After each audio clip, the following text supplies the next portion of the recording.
Welcome back, ladies and gentlemen, your host, Twisted Teach. And we're back for some fate Happy of Super Bowl Nephallia. Friday. Shut up. Nobody cares about Sunday, the nobody fuck. nobody cares about the Super Bowl. Everyone fucking rather watch D&D anyways. Hey, so on to the last episode of Dungans and Durgans. The adventuring party found themselves traveling and investigating the death of an entire village of elves. That's untrue? That is untrue, you're right. Investigating the death of an entire village of elves on the outskirts of the forest, and they ended up discovering that the deed was done by a young green dragon, from which they had hunted it down, killed its minions, broke into its cave, got themselves beat up a little bit by its poison breath attack, and they decided to allow it to leave under the strict requirements that it does not return, and it gifted them what little hoard it had inside of its lair at the time. The dragon left. The adventurer traveled back to the village with their tail between their legs, and ended up informing Bakken that they had driven off the dragon but not killed it successfully. Regardless, they are being escorted back to the city, heroes of the elves. And this is where we pick up. A few days of travel back to the city. Yep. You guys have managed to arrive exhausted. You are being told that the city is getting ready for a celebration and an award ceremony with the king. However, that is not going to happen until tomorrow, and you have the ability to rest and relax and recover. So, this is where we start. Time? So, what would you guys like to do?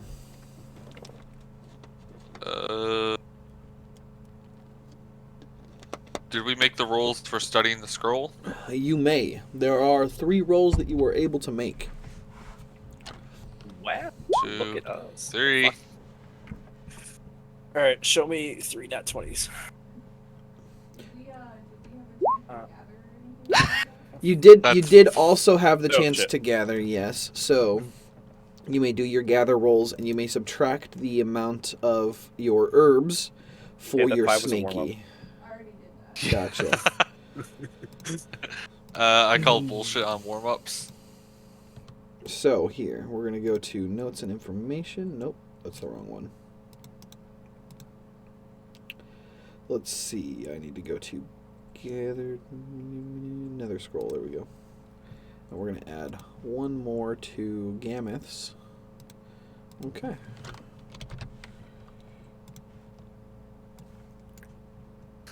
So, everyone do your audio, please. Goss? Hello. Cast, hello. Jesus Can you hear me? Christ. Yeah, I gotta turn you down a little bit. And then, Jenny? Hello. Again? Hello. Your mic's not picking you up? Hello. Cast. Okay, everyone else shut Oh. up. Jenny? Hello. Okay. How's that, Jared? Yeah, you gotta bring down your mic permanently there, love. Like all the way down? All the way down. Jenny could be a tad bit louder. That's fine, I'll turn her up. Also, Nathan, get fucked. Okay, so, I'm 3 ahead of you. you are. So, what would you guys like to do? You've managed to do your rolls for, except Ish. Ish, go ahead and do your herbalism Yeah. kit rolls. I like the I'm crowd. doing it. Hey, Jen, can you go ahead and talk again? What do you want me to say? The quick brown fox jumped over the lazy river. It's not the lazy river, is it? It's a river lazy. Don't trust anything he said after how he messed up the 3 pigs story. You know what? Yeah, You know that's You know what? Don't trust anything. All you people are garbage. Well, was it metal house instead of bricks? yeah. Jared, you're muted. Okay, I think you'll you're good. forever be muted, because isn't that how you set this up? I just unmuted him. So he's got to unmute himself. Here. Why are you muted in here as well? What? No route. Huh.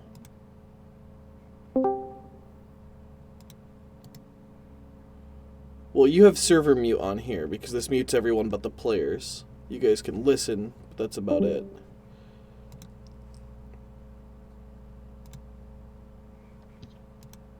She's fine now. I'm trying to figure out what he hopped in for. Okay. I'll message him. So, you've done your herbalism? Mm-hmm. Perfect. Not all of it, technically. I need to do one more. Gotcha. So, Why, Jared? Why would you say that? You said fuck you, Bailey. yep, sounds about right. So, what would you guys like to do now that you're back in the village? Or the city? Or for me. Fuck. Ow. Fucking. Ow.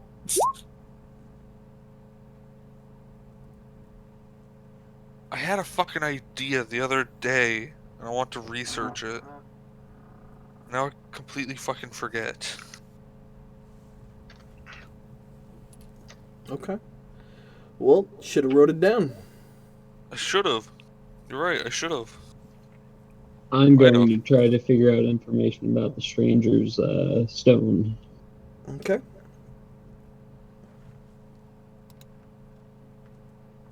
Oh, now I remember what it was.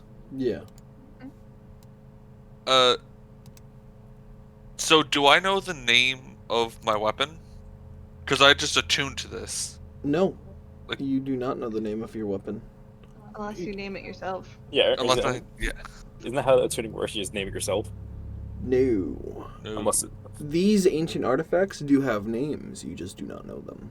I mean, you could technically rename it. Yeah, it's gonna be always Isha's sword. Or Captain's sword. Uh-huh.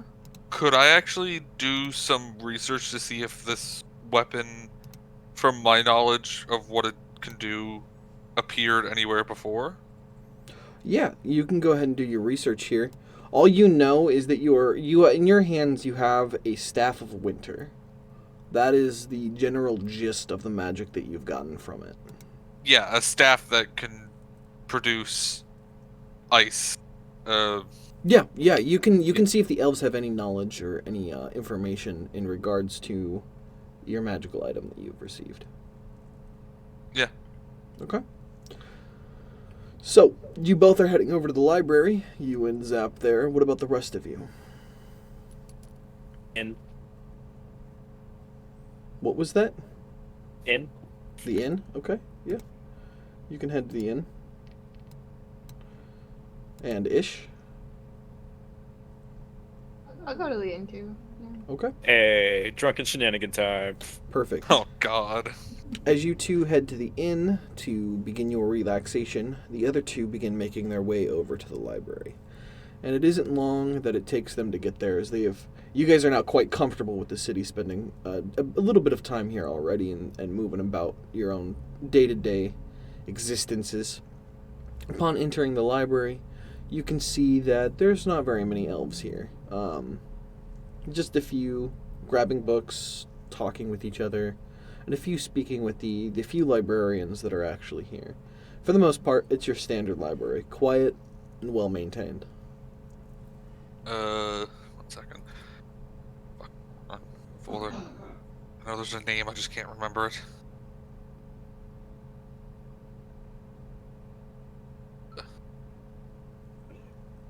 I'm going to go up to the librarian or try to find the librarian. Okay. Yeah, you find a librarian stocking the shelves and putting books back, and he looks over and looks down upon realizing that there's another presence, and he goes, "Ah, yes, one of the adventurers. How may I help you?" Yes, I was wondering, do you know anything about, this stone specifically? Pull out the stone and show it to him. Interesting. Well, if you're looking for books on gemstones, you can check aisle 3, and that will be the section you can check. And he's going to point you in the direction. And then magical stones, there might be a few books within, but those are not books that I would know exactly where to look. We'll investigate the area. Perfect. If you need anything else, feel free to ask. Thank you, sir. Of course. Do we happen to see Ekerb there? You do. Ekerb is currently still doing his own research, and he has got a table set up in the very middle of the library in the little area that's for elves to kind of just lounge and relax and read. And he has got a table to himself piled with books. Okay. Go over, say hello, and see if he had,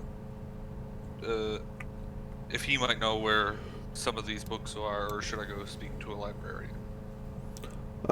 Yeah. So, getting up to Ekerb there, he's going to look up and be like, Garnet, what brings you to the library? I'm actually trying to do some research on this staff that I found. Interesting. Well, if you're looking for research on magical items and magical goods, you could check the second floor, and they have an entire section. They're leather-bound books with strange runes inscribed on the spine. They're the only ones like that. Thank you. Of course. I'll go take a look for myself. Go up and start to look through the books. Yeah, of course. So, leave you guys to do your research here. For the rest of you in the inn, you guys enter, and you can see that both of the girls are there, and it looks like they've gotten into yet another game that the elves have, and Sindrel is there, and he's kind of just lounging, watching the girls with an entertained look on his face, with one of his... Yeah, he looks entertained. He doesn't look stressed. He doesn't look like he's doing anything specific. He looks entertained. He's smiling, and he's laughing occasionally at the game that they're playing, and he's got a small book in front of him open. Book called? You don't see. It's open, and there's nothing on the pages. I bet it's Ninja Mako Tactics. I'm gonna climb on the table that he's sitting at and look at his book. Yeah, he looks at you, goes, "It's a diary of sorts." Out of sheer curiosity, is she even smart enough to read? Yes, Ish is smart enough to read Common. Okay. Is it in common? There are no words on the page. What about at the beginning of the book? Are you going to begin to page through it? I'm gonna go from the very beginning and start reading. Yeah, so you open it up, and it starts out with the notes, research, and the truth by Sindrel. And as you begin flipping the page, Sindrel's going to patiently close the cover on your hand and go, "This is private matters, Ish." So, he's then going to, after closing it, he's going to grab some of the twine that's on the backside, and he's going to wrap it around a little knob at the front, and it ties it off, and he's going to shove it into his robes. What am I supposed to read now? He pulls out another book and goes, "Children's stories might entertain you." I resent that. I'm gonna grab it. I resent it. Give me the fucking book. Yeah. He goes, "That will entertain you, Ish." I've heard from the elves that you have done something quite impressive upon your leave here. Why are you impressed? Taking on a dragon, that is always impressive. As you can see, the girls are perfectly fine. Upon your leave, They showed up later that day, and Elizabeth has not stopped talking about the unicorn ever since. Should we convince it it's just a figment of imagination? Good luck. She's managed to return to the grove several times and has begun writing it. At that point, that her imagination conjured a real unicorn. Like, Wait, hand. Do I be an asshole and conjure a unicorn? I mean, that's up to you. Yeah. You would also make her probably very mad. As she goes Sure around, she's gonna fall through it. Yeah, sure you want to make... you sure you want to make her mad? But it would be funny. Probably would be. I'm sure Reza would stop her from killing you. That... Are you sure, though? I mean, killing him, yes. Beating him up to the point of almost death, no. But the maiming, probably, definitely not. Okay. I think Sindrell would even stop at death. Or he might know some spells for resurrection. Sindra will probably counterspell me. That too. So what would you guys like to do? I can use a drink. The barkeep, upon hearing that, is already walking out. He places a couple of steins in front of you and goes, "Ale will take a bit of the edge off from your travels." Did he set it just in front of Ondario or everybody? Everybody. You and Ondariel have been given alcohol. Yeah, I was gonna say, giving alcohol to kids, man, you can't condone that shit. yeah, about that. We're not there. I forgot about that teeny little tiny bit. Issue's only 11, so... You also have to remember, being back in olden times, drinking alcohol was a completely normal thing for children. Yeah. Yeah, you're right. So, he set it down and goes, "I have heard of your tales recently. Fighting dragons, are you now?" I'm gonna look back at my tail. Fighting it more or less. Ah, We'll look at that dragon. I'm sure you will. You'll have to tell me the story sometime. Maybe with a little bit of song. Well, of course. How else are we gonna boast about how good I am? Ah, well, the elves have begun making songs of one demonic entity that has taken up residence here in this inn. Looking over sarcastically at Elizabeth. Not the actual demonic, like, entity. Ah, she's sweet. Ah, she's sweet as a bitter apple, she is. You know how much money she's taken from these poor fools. Bitter apples make the best pies. Yes, just about to say that. Aye. Sure, but if you're eating a bitter apple on its own, it's bitter. Unless you're planning on making a little girl into a pie. The metaphor still stands. Which? How does he know? How does he know my day-to-day plan? Yeah, does he know I'm not gonna turn these kids into pie? Because I'll fucking stop you if you try. The chances of you not being murdered by one of the girls themselves is very unlikely. That's how he knows. So, while you guys are there doing your research, how long are you guys wanting to spend there trying to look? Quite a bit, but I also want to research to find out if I can remove the curse from the disc models. Gotcha. I am also going to ask her again, so. I mean, I am also researching, or I guess both are my weapons, so if I happen to come across anything of yours. And I'll help him and vice versa. Yeah, it's Gotcha. probably a very long time until I've gone through most, if not all, of the books, just kind of skimming through to see if I can either hear about what about the Discomitis worth of. I figure since we're in an elven city, this is probably one of the best places to figure out how to get rid of that curse on this thing. Mm-hmm. Okay, so,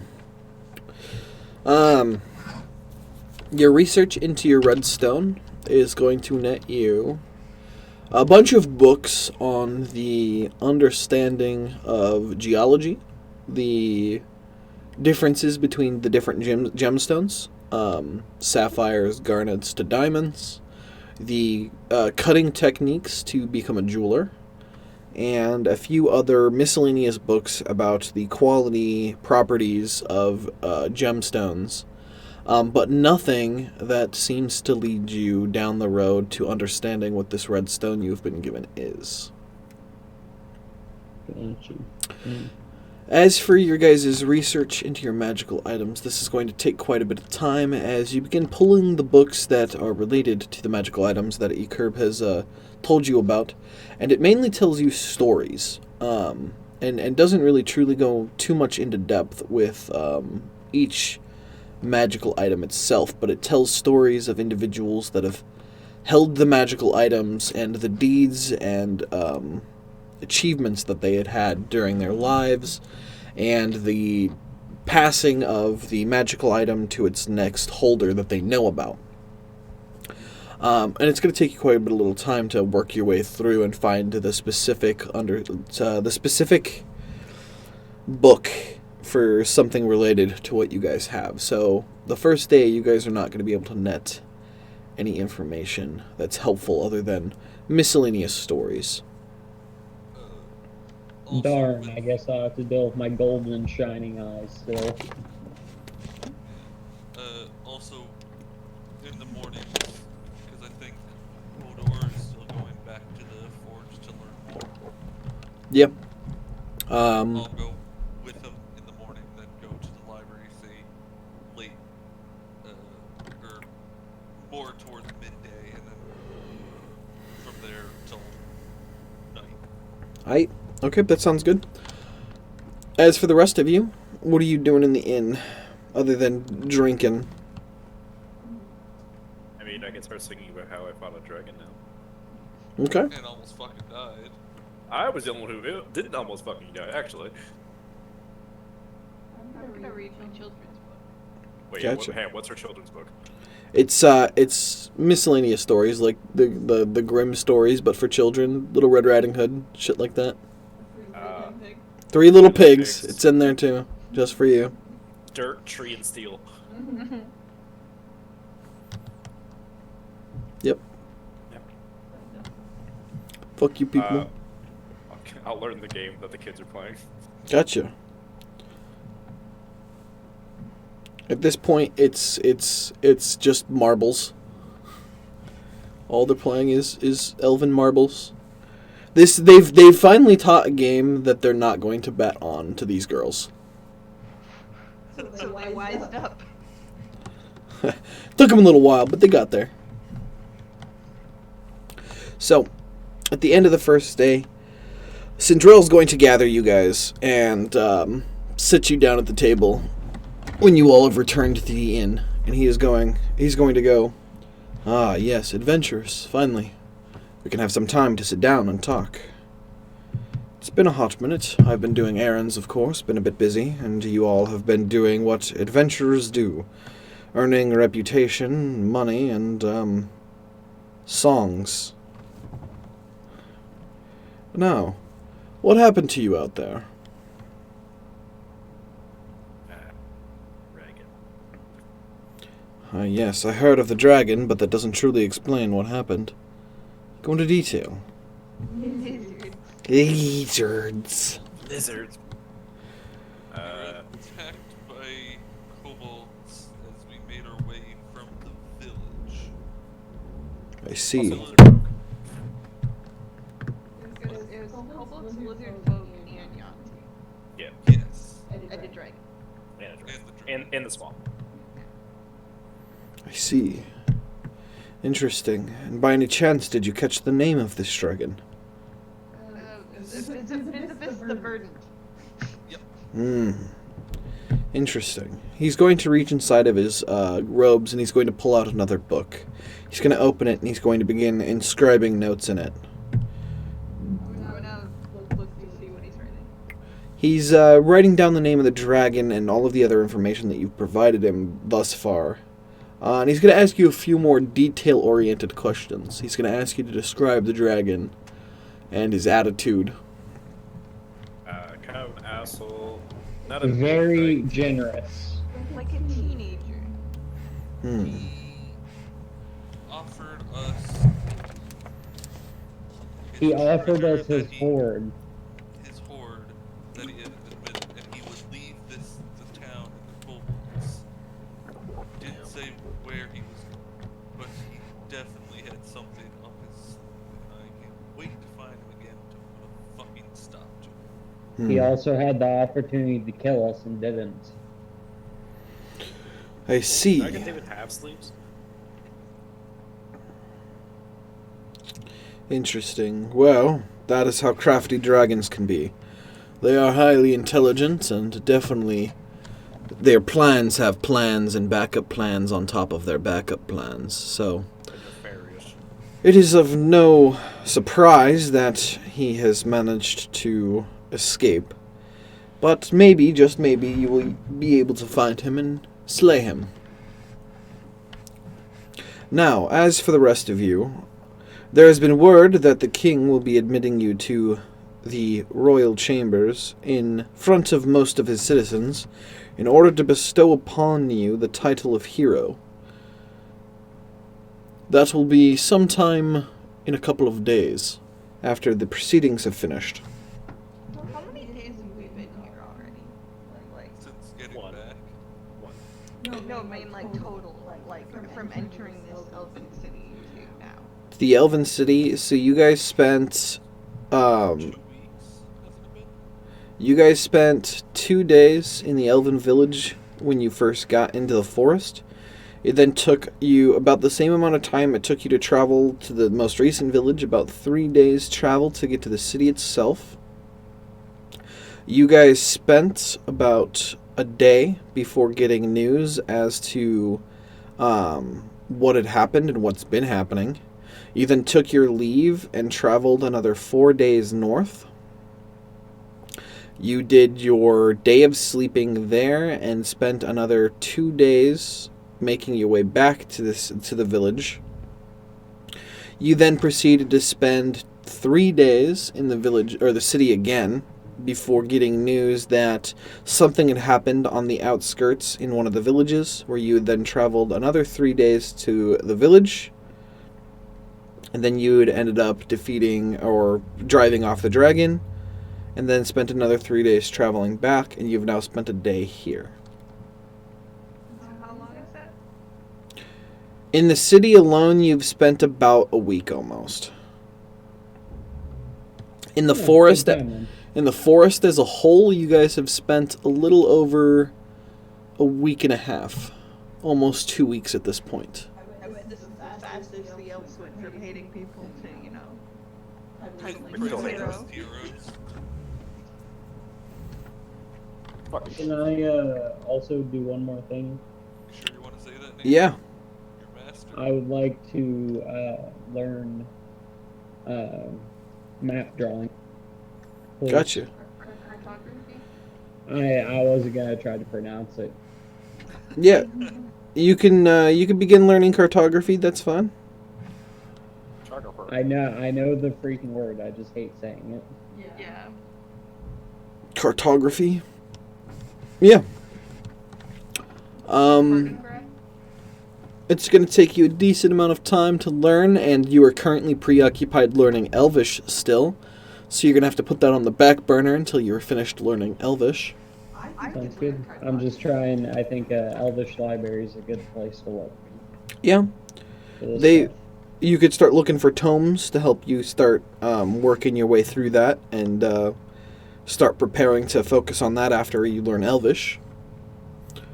As for the rest of you, you may do your daily rolls from yesterday. That means your guys' scroll rolls and your gathering rolls, if you so please. I keep that 20. No, you can't keep that 20. Wow. Rude. Should I roll for potion crafts? If you want and you have the materials, by all means. Well, no, I'm saying for the travel that we had. Yeah, you're gonna have to gather the materials, so you can do a nature check to see if you can gather some of the materials needed to craft a potion there. How many days? Four rolls up to this point.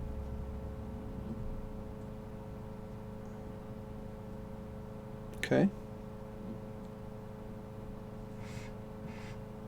Okay.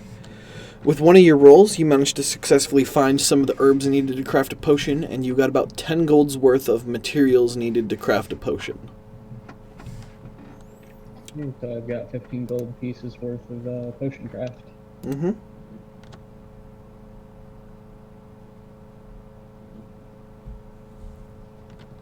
Which is enough for you to craft one of your SSM potions. Correct. Gotcha. So you can go ahead and do a alchemist's tools check, or your crafting check with whatever tools you use to craft. Yeah. There you go. You've crafted another SSM potion with no issues. Cool. As for the rest of you, if you continue doing your research then, and Garnet, I already know what you're doing for the day. You're going to be working with Nodor and heading up to the library after that. This is going to be the day before your guys' inauguration with the Elven King. As you can see, the entirety of the city is getting ready for a special event.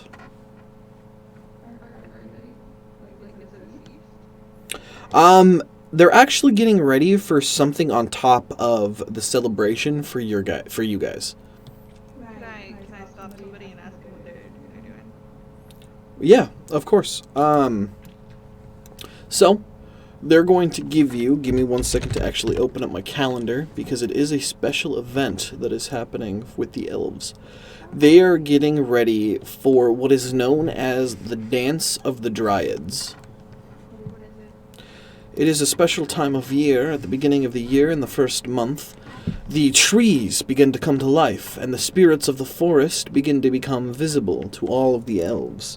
Here within the city is the best place for outsiders to explore and understand the depth that we elves have with our connection to the forest. You will see wisps. The forest will provide. Everyone here is a fucking cultist.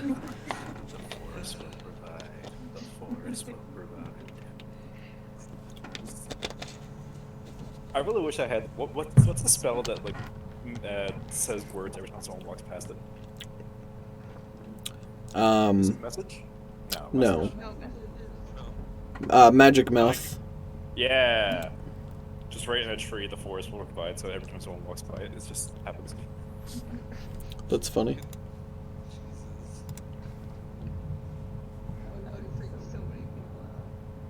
Yep. You might actually start your own cult with that. So, That's as for the rest of you, what would you like to do? I'll practice the harp. Okay. Like, where are they setting up the celebration? Everywhere. The entirety of the city is getting ready for this event. It's like the Chinese New Year, but for the elves. It's also bad. Can I help them set up? The Dryads are not bad. No. Yeah, you can help them set up. Dryads are not evil. They're like the Fae. Fuck the Fae. Fuck the Spriggans. So, the Dance of the Dryads takes place from half week to full week. So, the understanding of... Why am I echoing through you, Jenny? I'm gonna need you to, like... You're not. Oh, am I not? For us. Oh, that's crazy, because I'm hearing myself through here. That's fine. Then don't do anything. I could put up with me hearing myself. As long as the stream doesn't hear myself, I don't care. So the way the months work in this world is every week is 11 days long, and every month is 7 weeks long. So there are 77 days per month. There are 11 months in the year, and it goes like this. The first month of the year is known as the month of beginnings. The second month of the year is known as the month of blossoms. The next month is the month of endless rains, where the entirety of the material plane is under a constant rain, and it depends on where you are. Even deserts experience like a light, like haze that basically evaporates and becomes like steam. I think the word you're trying to say is fog. No, so it's not fog. Desert sauna? Yeah, the whole desert becomes a sauna of sorts.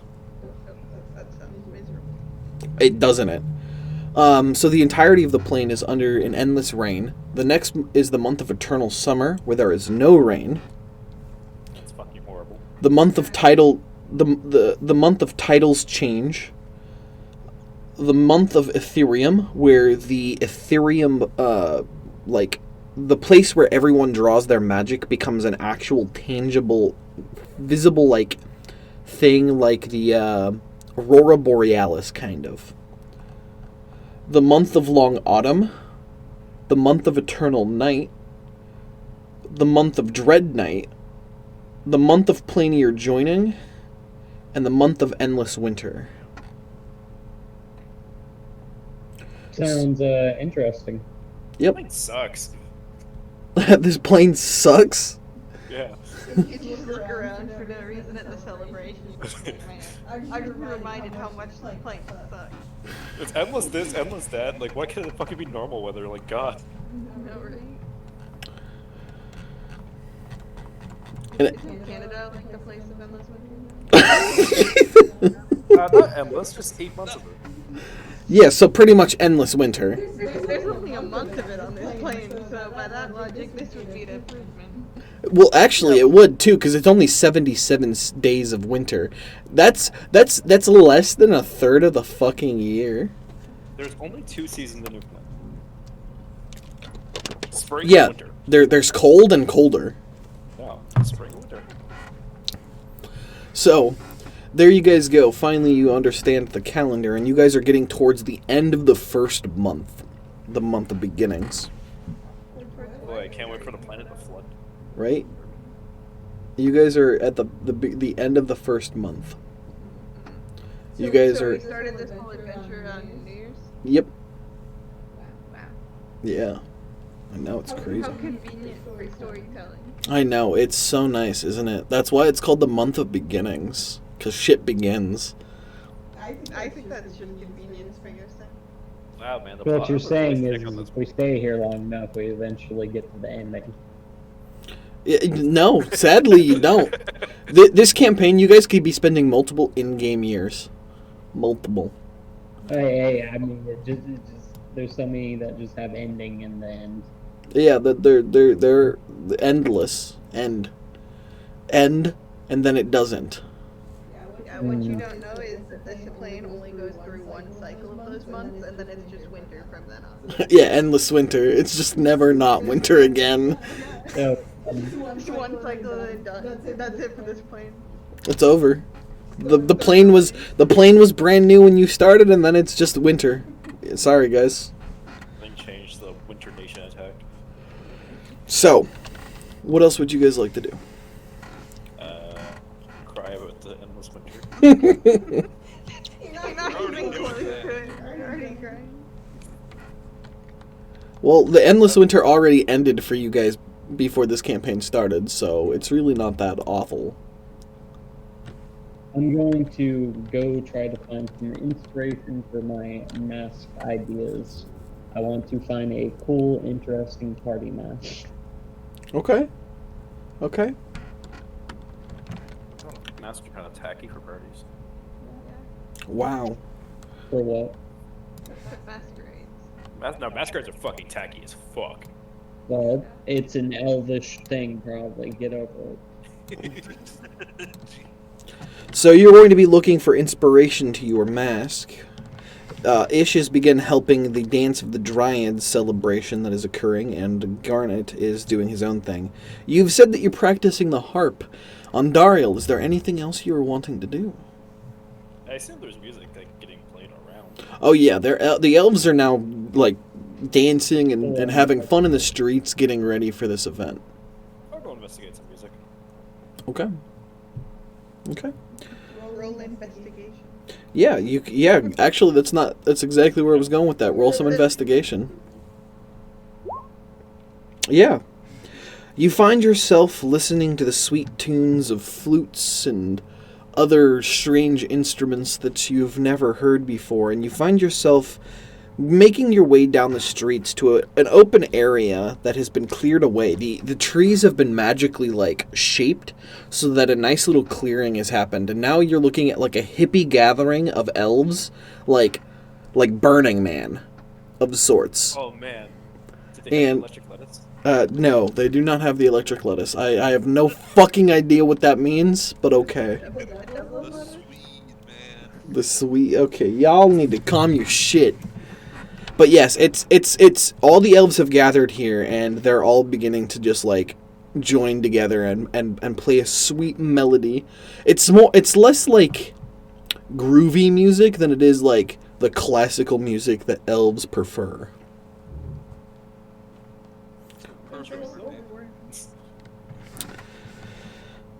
Ish, what would you like to do out and about with the dance? I mean, are you just going to be spending the entirety of the day bouncing between different people, setting up things for the dance? Yeah, and I'm only setting them up as high as I can reach too. So whenever they hand me a decoration, it's just going hit pipe for them. Oh yeah, no, there are other children running around and helping, and seeing as you are probably just like a child to them, they're going to do the same thing for you. They're going to hand you things meant for children to just throw about. You could leave it on the ground and it would be perfectly fine. And they allow you to just run around and do that. Elizabeth and Reza have officially joined you and have begun running around the city doing the same thing. Alright, great. Let's cause mischief, guys. Zap, where are you wanting to go to find your inspiration? I'm assuming that there's festivals, and I don't know what type of festivals. They're mass type things being worn, but It's more like the shedding of material possessions and becoming one with the forest. This is truly the biggest hippie festival for elves. So wait, okay, are they all gonna And get I'm spending it inside. They are very lenient with their existence. They wear. I'm sure there's going to be some inspiration if I just walk around and enjoy myself. Yeah. Okay. So what I'm hearing is take off my pants. just They don't go that far, but they definitely wear Body specific. paint. Yeah, they wear body paint. And they wear very specific, very little to cover certain areas, and then the rest of it's kind of natural. They tie vines in their hair, and they. So you could take off your shirt, but not your pants. You could probably find someone who's willing to craft you a special loincloth and then paint your body, and you could run around basically flopping in the wind for as much as you can. I mean, to be fair, I'd I rather wouldn't not touch become myself the with my god. shirts open anyway. Although I'm good. So Could I actually also, while I'm in the library trying to figure out more about this staff, yeah, so you're doing research as to both yours and Zap's magical weapon, and as you continue to do your research, you are finding stories related to different magical items that have been passed in the generations of elves and the other stories of great heroes throughout the ages. Most of all of this is from the perspective of elves, but there are a few occasions where you'll find books written by other races that have found their way into the library. Dwarves are the other most common race that you find their information here. Then humans. The only one that you do not find anything related to are orcs, and that is for a very good reason. Racism. They really don't like each other, so yeah. while reading the stories about these heroes and their weapons that they've used, can I take particular note of the magical weapons that me and Zap are accustomed to, but also about if there's any of vampire lineage, and start researching some stuff about the vampire lineage? Yeah. We'll have you do some rolls for the vampire lineage stuff there. Okay. As for the books, you're going to continue. You'll be able to find something, but it'll take you a little bit of time of research. As for the rest of you, what would you like to do? I mean, most of your day has been going about your means, and it is reaching the evening. As they are basically, everything's starting to reach a crescendo. Everything is starting to like speed up. All of their dances, all of their music is starting to get really, really quick. And it sounds like everything is reaching the point where, Climax. yep, everything's about to explode. And honestly, it feels actually quite physical. It feels like a pressure is starting to build up within the city. And it feels like somebody is grabbing you by the sides of your head and then like trying to crush it. Is how like, Else, but I'm just terrible, I guess. yeah. Do I feel this in the library as well? It's less impactful in there, as magical wards have been placed to prevent the sound, but the energy still seeps in, and you can just feel the presence. So it's the music that's doing it, yeah? It's not the music that's doing it. No? It's actually just the forest itself is starting to come to life, and a magic is starting to permeate. Nature or common, see, like, what's... Yeah. Yeah, you could do it. You can either do a nature or arcana. I have a nature 6. 6, I have 2 of both. So I'll do Arcana, I guess. Okay. I'll do nature. Mm-hmm. So, Ish, from what you can gather is you can feel that the trees are starting to come to life, that the entirety of the forest seems to be waking up from a sleep. Wait, I hope the corruption isn't waking up. You don't feel anything malicious in this. Are they like actual trees that are like? You can walk up to a tree and putting your hand on it, the bark feels warm, and it feels as though like there's a slight heartbeat, and you can feel it emanating from all of the trees at once. Would it be at all possible to go check and see if the High Druid tree is doing it? Is the what? The High Druid's tree is doing it? Yeah. So you're gonna run up into the castle, and you're gonna be running to the grove. You're gonna be stopped at the entrance by a couple of the guards, and they're gonna be like, "Adventurer, please stop. What is the rush?" I want to see the tree. The tree? The tree. The tree that gave me a blanket. They're gonna look at each other. If you are looking for the grove of the High Druid, they kind of... Okay. Yes, you can head directly there, adventurer. But do not dilly-dally, as the entirety of the castle is getting ready for their special event tonight. Where? Ah, here? In the castle? Yes. The nobility is having a special event tonight, while the rest of the city is partaking of the first of the dance of the Dryad. It is okay. Do you know what's happening tonight? No. There is a special event known as the Dance of Dryads, where we thank the forest, and it seems to come alive and dance with us. That is what is happening tonight. You may head to the grove, but do not dilly-dally. Okay. Perfect. And they let you through. So, Practicing the dance by any chance? Are they practicing the dance by any chance? a lot of elves are starting to dance and kind of play music, and kind of just everything seems to be like... I try and follow along. Yeah, you could try to follow along. And a lot of the elves are going to be, it's going to be funny as fuck, but go ahead and do a performance. Surprisingly, you don't do nearly as bad as most people do when they first start. Your understanding of the dance itself is limited, being as you're not an elf and you have also not learned all of the nuances to the dance itself, but just being able to look and follow along is more impressive than most people do. But they still laugh and point at you, seeing the mistakes that you make. You feel like you're making all of the right movements, and you look like you're doing the exact same dance. However, you're missing an energy and an understanding as to what you're doing. Which makes a bunch of the young female elves kind of giggle and kind of just like look at you, because everyone started to look. The performance was so good, they started to look. Hang on, I think I just went through this. Do I have that yet? I do not have that yet. Never mind. Ish, you make your way to the sacred grove, and upon entering, you can see that it is empty for the most part, and you begin making your way further and further into the grove.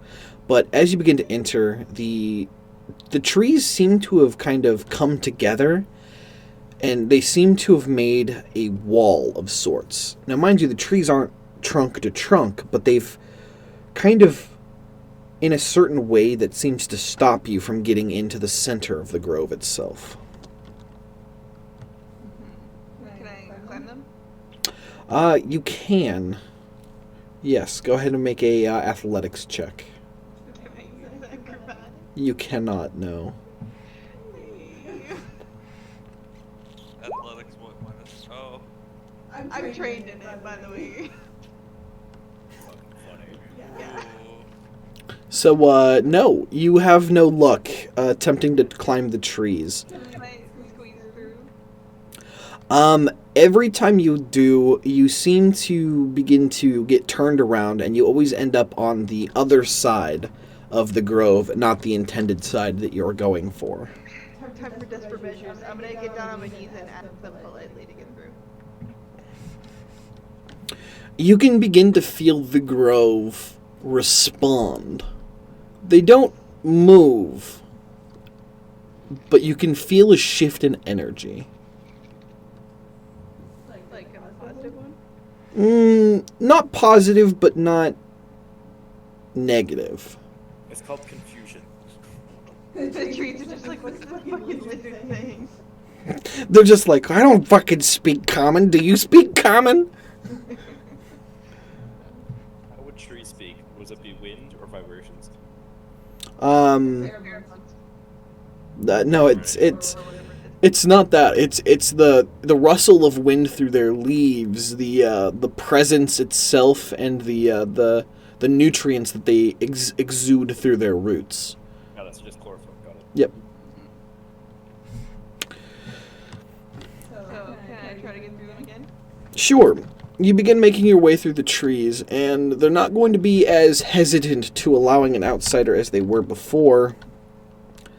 And you can begin to hear a strange chanting echoing from within the trees as you make your way through. We'll come back to that here in a little bit. Cool. Cult. Fucking cult. It's fucking cultists, man. Yeah, the druid cult. The trees provide.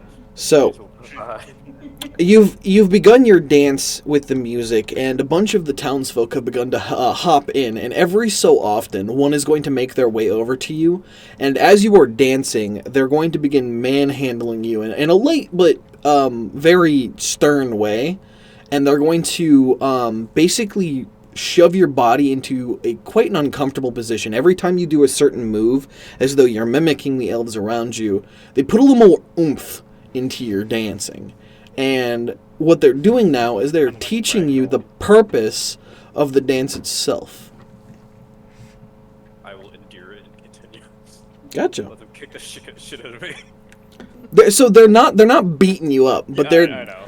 they're definitely like you're. Like an instructor correcting movement. Yep, 100%. With a ruler. Every single elf that begins dancing with you, they're going to begin slowly but surely being a stern instructor, and they're going to begin like thwapping you in places.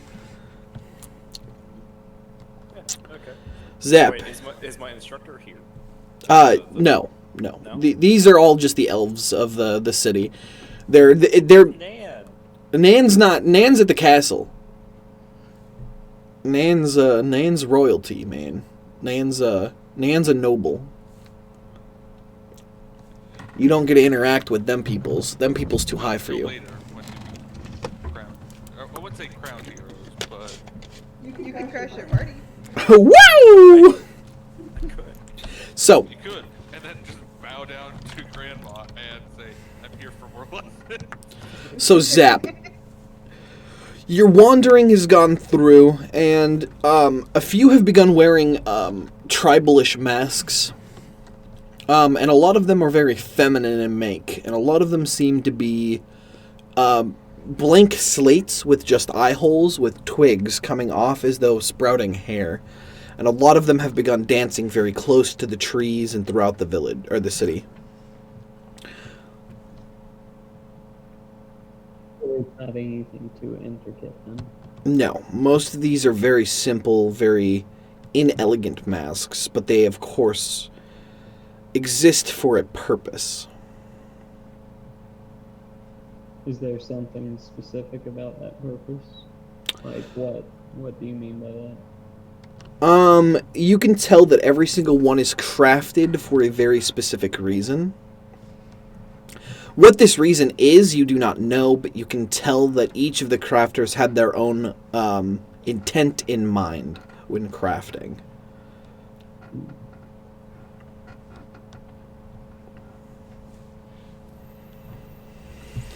Okay. In that case, I wish I could see what these masks look like, honestly. Especially if I could get an idea of what their intent is, based off of those masks. It's not the masks themselves, nor the intent of the specific individual that you need to be focusing on. Okay, well, I'm gonna join the party festivities then. Perfect. So, as you guys begin to join and the party begins to continue growing, it seems as it has reached a boiling point. It feels as though at any moment your heads could explode. The pressure has just gotten to the point that it is so immense that every other feeling is now gone. The only feeling that you have left is that a pure raw energy is now around you. It feels as though you could cut the air with a knife. It feels like everything... It doesn't, no. No, okay. Everything feels like you've got electricity running through your veins and your skin's on fire, but you're not burning. It's just there. It is a presence that is just drowned out all other feelings other than the feeling that everything is becoming whole. So raw primal energy. Yep. So, as the primal energy continues to grow, it continues to grow. Ish, you find yourself finally reaching the center of the grove as everything finally hits the final point. And immediately everything begins to come to life. The trees begin to glow, and strange wisps of energy begin to travel from within the forest and begin to bounce and weave their ways into the city itself. Not will-o-wisps, but just spiritual wisps of the forest and the trees themselves begin to bob and weave to the dance and the music and the flow of things within the city. But Ish, you find yourself at the very center of the Druids' sacred grove. The entirety of the conclave of Druids that you've seen bits and pieces of, and you recognize a few other people, including one individual who gave you a blanket back in the other village, the old lady. She is also here, and the entirety of this Druid enclave are doing a strange ritual dance. All of them are butt-ass naked. And they are all speaking Druidic, so you have no understanding as to what they're saying. But you can see that, unlike the rest of the village, this area is filled to the brim with wisps. And several strange women that look like they're made out of a tree. Are those the dryads? Those are the Dryads themselves, and they are kind of just wandering about, and they look content. And you find yourself crawling out from in between the trees onto one of the roots that's outside of the ground, and it creates kind of like a natural bench. And sitting on it is a dryad. And she looks over, and she kind of smiles, and she pats the branch next to her. I'll wave at her to duck. Cool. Doesn't say anything. She just continues to watch. She enjoys your presence. Oh That's no, the Ish, first. Ish is gonna have a dryad girlfriend. Just comes home with a dryad. This is my friend. Can we keep her? I named her. She can't travel more than 1,000 meters from her tree, but we're gonna take her with us. Yeah. We'll take her tree too. Oh wait, can I don't know about dryads, do I? No, not at all. Do I even recognize her as a dryad, or is it just like, oh, nice tree lady? Nice tree lady is pretty much all you're getting from this. So, the rest of you are now experiencing the energy beginning to lessen. It's still there, but you can tell that the energy more exists within the wisps than it does within anything else.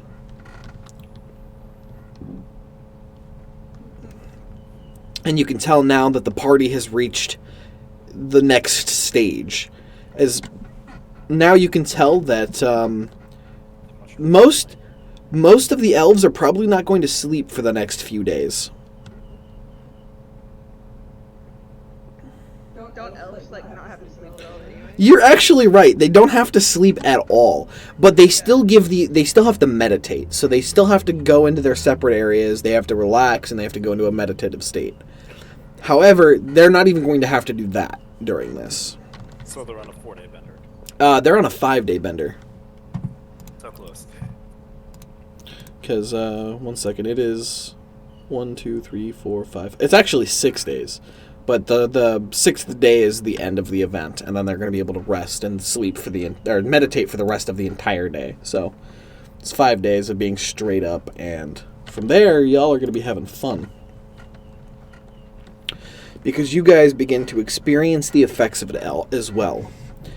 You no longer feel tired. You feel energized. You feel invigorated by the presence and energy of the area around. Ish is actually the only one not experiencing the effects that you guys are.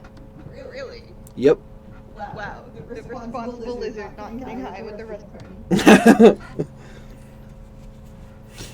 So what would you guys like to do? Is the party like inside the thing that's going on? Like, It hasn't actually started within the castle grounds.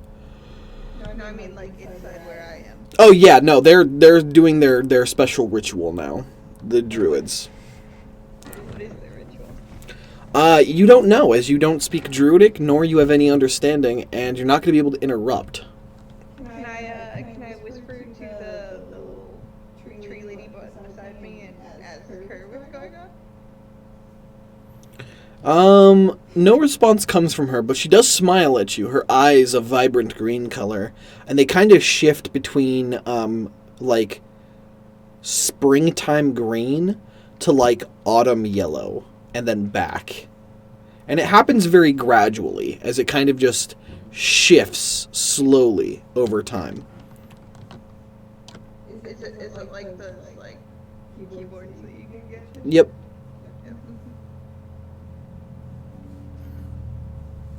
She doesn't say anything. She just nods and smiles and keeps nodding. Yeah. Yep. How many of them are there? In total, you can count a little over 30 or 40 druids. Dryads themselves within the grove, about 8 or 9 of them. What are the rest of them doing? The rest of them, they're kind of just wandering throughout the ranks of the druids. Occasionally, they grab a wisp out of the air and they caress it, and then they let it bob back into place, which is slightly above head height for the dryads. Can I try to catch one of those whispering things? Yeah, being as you're tiny and not able to actually reach up there, seeing you struggle a little bit, Your little dryad companion is going to reach up, grab down a wisp, and attempt to hand it to you. Yeah. Upon trying to take it, your hands go through it. And they're not actual tangible thing that you can hold. As your hands go through it, the wisp seems to bob in place, kind of exude a little bit of a light and kind of a mocking tone, and then it kind of just floats back up. Can I try to grab another one? Or the same one, specifically? Yeah, you could spend your time trying to catch wisps if you want. Yeah. Okay. So, as for the rest of you, with the events still going on, what would you like to do? Just- So the different dancing has changed, yeah? Mm-mm. No? No, it's just become slower than it was, because it kept speeding up and becoming more and more and more until they finally hit the point where the wisps started to come out and the energy started to kind of die down a little, and then it has begun to slow down again, reaching kind of just a nice rhythm. I just thought of something. Elizabeth got that boost of energy. Oh no. Oh no.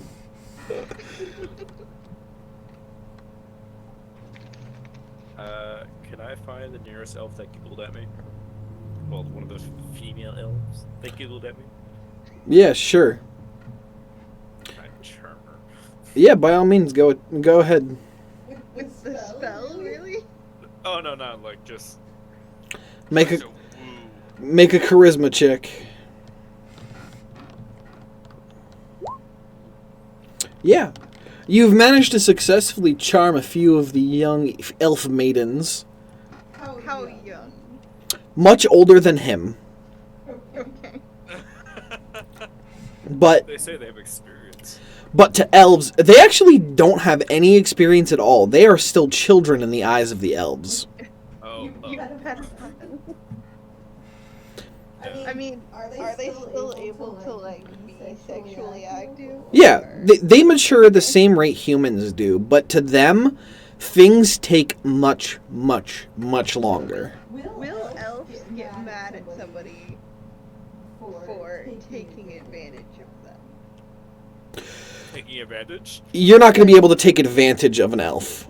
I mean, like, I think they'll do it to you. yeah, but, like, will I know other what elves she's- look down on you being like, hey, Ew. they're ignorant. Like, you just, yeah. No. To them, you're the ignorant child. Their children are children. Their kids are from, like, the age of a normal, like, adult human to within their first 100 years. To them, they're not ignorant so much as they just haven't lived. Once they have reached about 170, they are then have considered to have lived. They have experienced, they have grown, and they can now start mastering. So experience and then mastery after that for the next 400 or 500 years. So these girls are able to do whatever they want and experience whatever they can. Most of the time, elves are not going to interact and try to get sexual with anyone of a different race. The reason being is because they see all of the other races as immature and unable to actually experience anything long enough to truly know what it is. What about dwarves? They live like this. Dwarves are one of the few that they think are pig-headed and stubborn, but live long enough to actually experience stuff and then begin mastering. They don't find sexual attractiveness to dwarves for the reason that you don't find a individual that isn't on your same wavelength is attractive. My thing was I'm going to have a 3-day bender with them. That's all. Yeah, no, they'll dance with you, but the likelihood of you being able to do anything more than enjoying the festivities is not going to happen more than Yeah, likely. that was my plan. I didn't Okay. say anything. Yeah, Don't put words in my fucking mouth. Ish is over here like, man, we gonna fuck some elves today, boys. Wait, how many did I grab, by the way? There's quite a few. There are groups of younger elf maidens just kind of giggling at I will your... cast First Shadow and Minor Image. Gotcha. So you're gonna make like a bunch of duplicates of yourself in your same square. Yep. I mean, a 5-foot square is pretty big. Yeah, so I mean, there's quite a bit of you guys dancing, and now they're gonna be interested. I love and hate you at the same time. Dave. Honestly, they're probably tripping balls because they were like, there was one of you, now there's like 7 of you. They're so like awestruck at this like mysterious energy from you. Same major image for a nice finale. Gotcha. So your guys is during the festivities, I'm gonna go pee as well. So. Gotcha. So you guys enjoy the festivities for the night, and as the beginning of the night happens, the event kind of picks up again. Strange things begin to happen as you begin to see things come from the forest that don't normally happen. Strange mists and wisps, and then food begins to get cooked. And areas begin to get set up still throughout the entirety of the city, and it's like street markets. It's like a huge New Year's party, but happening 24/7. And the night continues.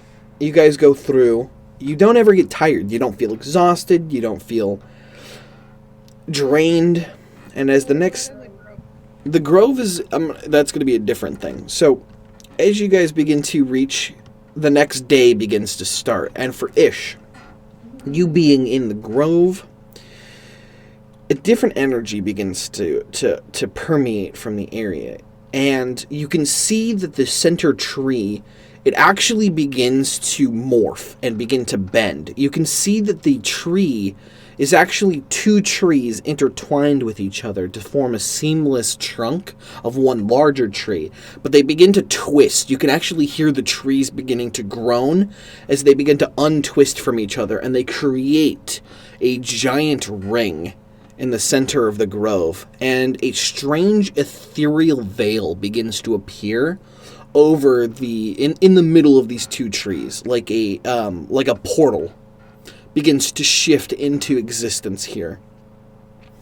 And you can see that the druids have all stopped, and at this point they're all on their hands and knees, bowed down in front of this tree. The only one that is not is the eldest druid. And the chanting has stopped. And he's going to look over, and you can see something different on this elderly elf. Where he looked once old, and he was reaching kind of a decrepit state where even an elf shouldn't look weathered and just old and tired. And that's what he looked like before. But now you don't even notice wrinkles on him. He looks young and vibrant and full of life. His beard's taking on a golden hue, where once it was gray and white, it is now shining with light. This elf actually does have a beard, yeah. Yep. Looking at the giant portal in front of me, people bowing down, and I'm like, that elf has a beard.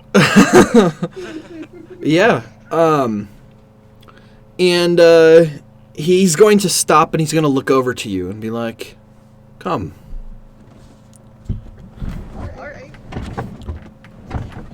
Little lizard. Ish, it is right.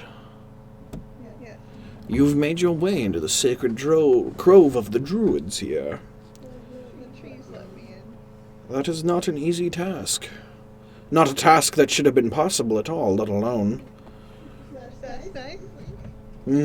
Yes, even asking nicely, one is not allowed in. You are special. Very special. Come with me, little kobold. Let's take a trip. And he's going to begin walking towards the portal. I'm gonna grab his hand and walk. Gotcha. He's going to lead you through the portal, and things are going to begin to shift. The portal surface begins to shimmer, and the light seems to change as you begin to pass Through this veil, it seems as though you'd just walked to the other side, but everything's different. The druids are gone from around the tree, and you are now standing inside of another sacred grove. Everything is much more green. All of the colors are saturated. Everything seems bright, even if there's no light in the area. And you can see sitting nearby on what appears to be a throne made out of briar and thorns and roses is a female pointy-chinned. It's a fairy. But she's an actual fairy. Kind of pixie-like, but she's as tall as you are. With... Specifically. Yes, you. She's as tall as you are. So like 2 feet. Her wings are like butterfly wings, and her hair is down around her shoulders, and she wears absolutely nothing. But even you notice just how beautiful this creature is. And she's going to begin speaking, first in Sylvan, greeting the Master Druid, and then realizing that you do not speak it, she begins to shift first to Elvish. Realizing you still don't understand, she shifts to Common. There's still a blank look on my face, but what a slight recognition. Slight recognition. This creature goes before you. Ah, a guest. You have brought me, Master Druid. And what is this individual's name? Captain H. I'll take off my hat. Ooh, a captain, and one so polite enough to take off his hat. Well. That deserves an applause. And you can hear voiceless and bodiless clapping and cheering coming from the trees around you. Come, let me get a better look of you. The Master Druid steps forward and stops within a decent distance between him and the fairy. Why? Let's see. You're new, you're interesting, and... I asked? I'll step forward. Oh, don't worry, I don't bite. I do. She basically twirls her hand as though motioning you to do a little bit of a spin for her.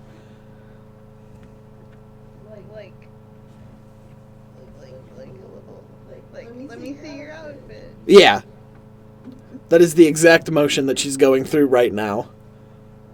Jenny's the one getting laid. No. I guess I'll spin.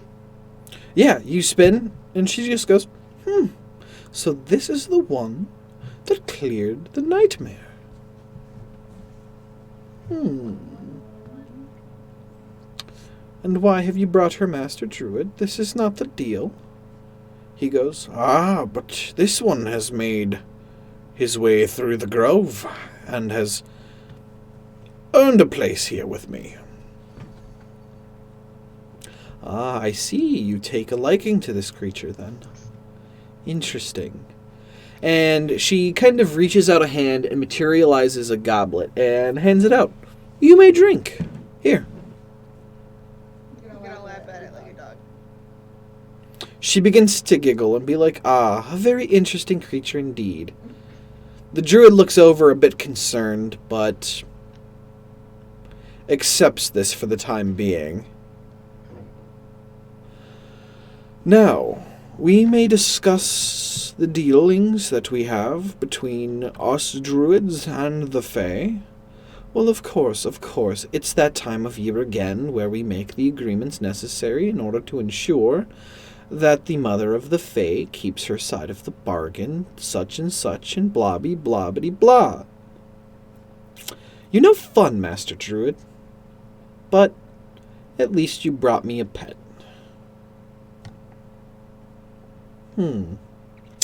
I see. A blessing, then.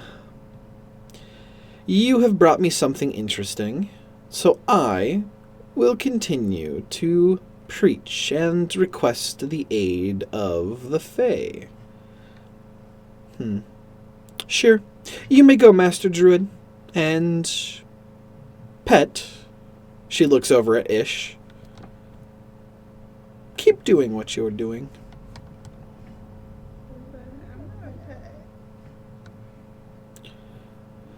She's going to go, oh, but you are a sweet thing, and she's going to pat you gently on the snout. Pets don't have pets, and I have pets. Oh, sweet, sweet summer child. When winter comes again, you will know. Sweet, sweet summer child.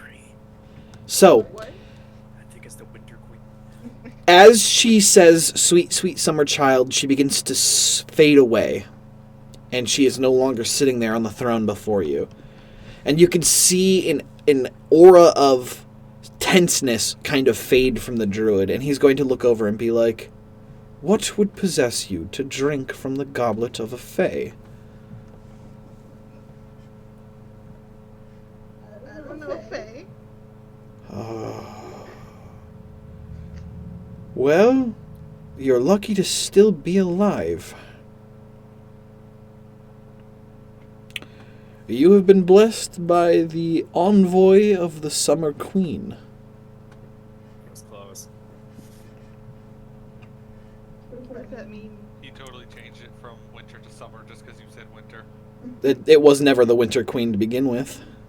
But I was close. You were close. There are two queens within the Fae, one of summer and one of winter. You do not want to meet the Winter Queen. Oh, well, if you do. Heard she's a bitch. She's definitely not a creature you want to meet because you were fucked. I mean, you don't want to do what Ish just did with the Summer Queen either. Yeah, who would drink something randomly? I know. Not just that, but from a Fae? You crazy. It's great. You're getting upset with me, but Ish is the dumb one. No, it's great. I love this. But So, Ish would do that. Yeah. Jenny knows the difference. Ish is just like, woo, let's go. So, Free water. the druid's going to find a nice stump and he's going to motion for you to sit. Rebecca. On the stump, or? On a stump next to him, yes. Oh, as the Fae has just said, sweet summer child, you do not know the deal you have just made with that creature. I don't. No. The Fae are not creatures to be taken lightly. But it is okay. I feel like it was for a purpose. And that purpose, I do not know, but it will help you, I am sure. Hopefully it does not come back to bite you in the end. Now, you have a few gifts that I have given you, and that the envoy has given you. When you return to the material plane, you will want to rest. But should you ever enter the Fae again, stay away from the voices. What? They will call to you. They will be like children, joyful and happy. But be warned, the Fae are not good creatures. They are not evil, but they are chaotic. And they do not see life like you or I. To them, something as simple as poking out an eye is a trivial matter, but to you and I, having our eye poked out would permanently blind us in that eye. You best be careful.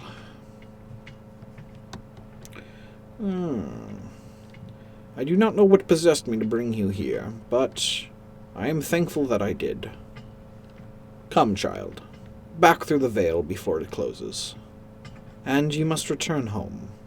Leave the grove. We still have rituals to complete, but that is not for the likes of you to be. What about my friend? Is uncomfortable. My friend. Hmm. Nice tree lady. The nice tree lady, she found you entertaining, but she must stay within the grove. She cannot leave, nor can she truly be a friend to those that walk the mortal plane. But she will remember you, and the trees will remember you. That is for sure. Come, child. So is the tree that turned into the portal the master's tree? Yes, His memory tree? it is both of his memory trees. Why does he have two memory trees? Because he is old. One will suffice. No. One would not suffice for an individual like this. Come, my child. You do not know the intricacies of Druidism, but maybe one day I may explain this to you when you are ready. Are you gonna get old again? Yes. This life that you see in me is but temporary during the dance. A time that I can show the Fae that I am still strong. Come. No more worries, child. Enjoy the festivities. And he leads you back through the portal. All of the druids have begun to loiter around and kind of have a nice discussion, and they see you exit the portal, and they look awestruck at this. And one of the elves you recognize begins to be like, how? But you are just an outsider. The same elf who gave you the blanket back in the last village is going to look just like, honestly, impressed, terrified, all in the same time. I'm gonna wave at her, like violently. She's going to wave back, kind of like, cautiously. She Were you go, doing the Jim Carrey wave? hi guys! So, the druid's going to escort you back to the edge of the grove and be like, Ish, go back to the party. Enjoy yourself. Enjoy being exclaimed a hero tomorrow. And do not worry about the druids. We have yet to complete what we are doing. What? I'm sorry, you cut out. Ah, sorry. Well, I said, go back to the party, Ish. Enjoy yourself, and do not worry for us. Be exclaimed a hero tomorrow, and continue your adventures. You have been blessed by the Fae, whether that is for the best or worst, I do not know, but it is something. What blessings do I have so far? Just the Fae. The Fae is what you've got blessed by so far. So, you begin to leave, and as you begin to leave, the trees seem to crowd in ever closer to you as you begin to leave. They don't actually move in on you physically, but spiritually they seem to be paying attention more than they were before. The trees. Yep. And you make your way from the grove out into the castle proper. You can see the sun poking through the skylights above. You forgot to howl? Yeah? You see the light passing through, and you can see that it is now morning, and that the castle is like a bustling hive of individuals that are catering to the nobility of the elves. You can see yeah, the party started. It is now morning of the next day. Sindrell's going to walk up, and he is going to be like, Ish, there you are. I was getting worried. Come. I'll escort you out from the grove. And he's going to take you by the hand, and he's going to begin walking you towards the exit of the castle. Why do I feel like everybody treats Ish like a child? Ish is pretty much a child, but you're getting really weird looks from the entirety of the elves here within the castle grounds. Yeah? What for? You are not nobility, nor are you supposed to be here. What, in the party? Yeah, you're not supposed to be in the castle party at all. Oh. The fact that you're here, Sindrell is going to escort you out, and he's going to stop, and he's going to be like, I can feel something's different about you, Ish. You spent your night in the grove of the sacred druids, didn't you? They let me in. Yeah, Ah. nothing serious. Yeah, nothing serious. He's going to look down and be like, something's different. I don't quite know. Ish, leave the party before too many questions get asked, but you'll be back later today when this is all over. Maybe I'll explain. Maybe I won't. Can I grab some food before I leave? He's going to reach down and he's going to hand you a couple of, bread loaves, and he's going to be like, this is all I can snag for you. Fancy food. What are fancy food? Ah, well, here. He's going to kind of just, disappear in some smoke, and then he's going to reappear in the same smoke. And he's going to hand you a platter of, exquisite cheeses. Alright. Here's your fancy food. No, be gone with you, Ish. Hurry. I'm gonna take the platter. Elves love cheese. Noted. I wish I had that power. Yeah, all he did was cast Misty Step. Yeah, but Can do to get the that. cheese though. Yeah, he just Misty stepped over, grabbed cheese, and then Misty stepped back. You just want the cheese. You're here now. Yeah, right? Right now. Oh, You're like, I want to go get cheese, but I don't want to get up and do it. I got me some. It's alright.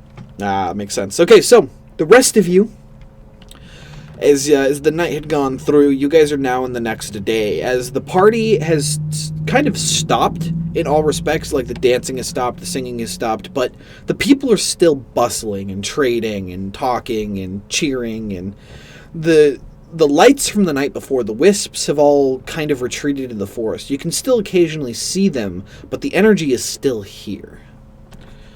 Ish, you are now standing outside the front doors of the castle, and you can see the guards are kind of looking at you concerned, because they were like, but you, in the grove, and you were supposed to...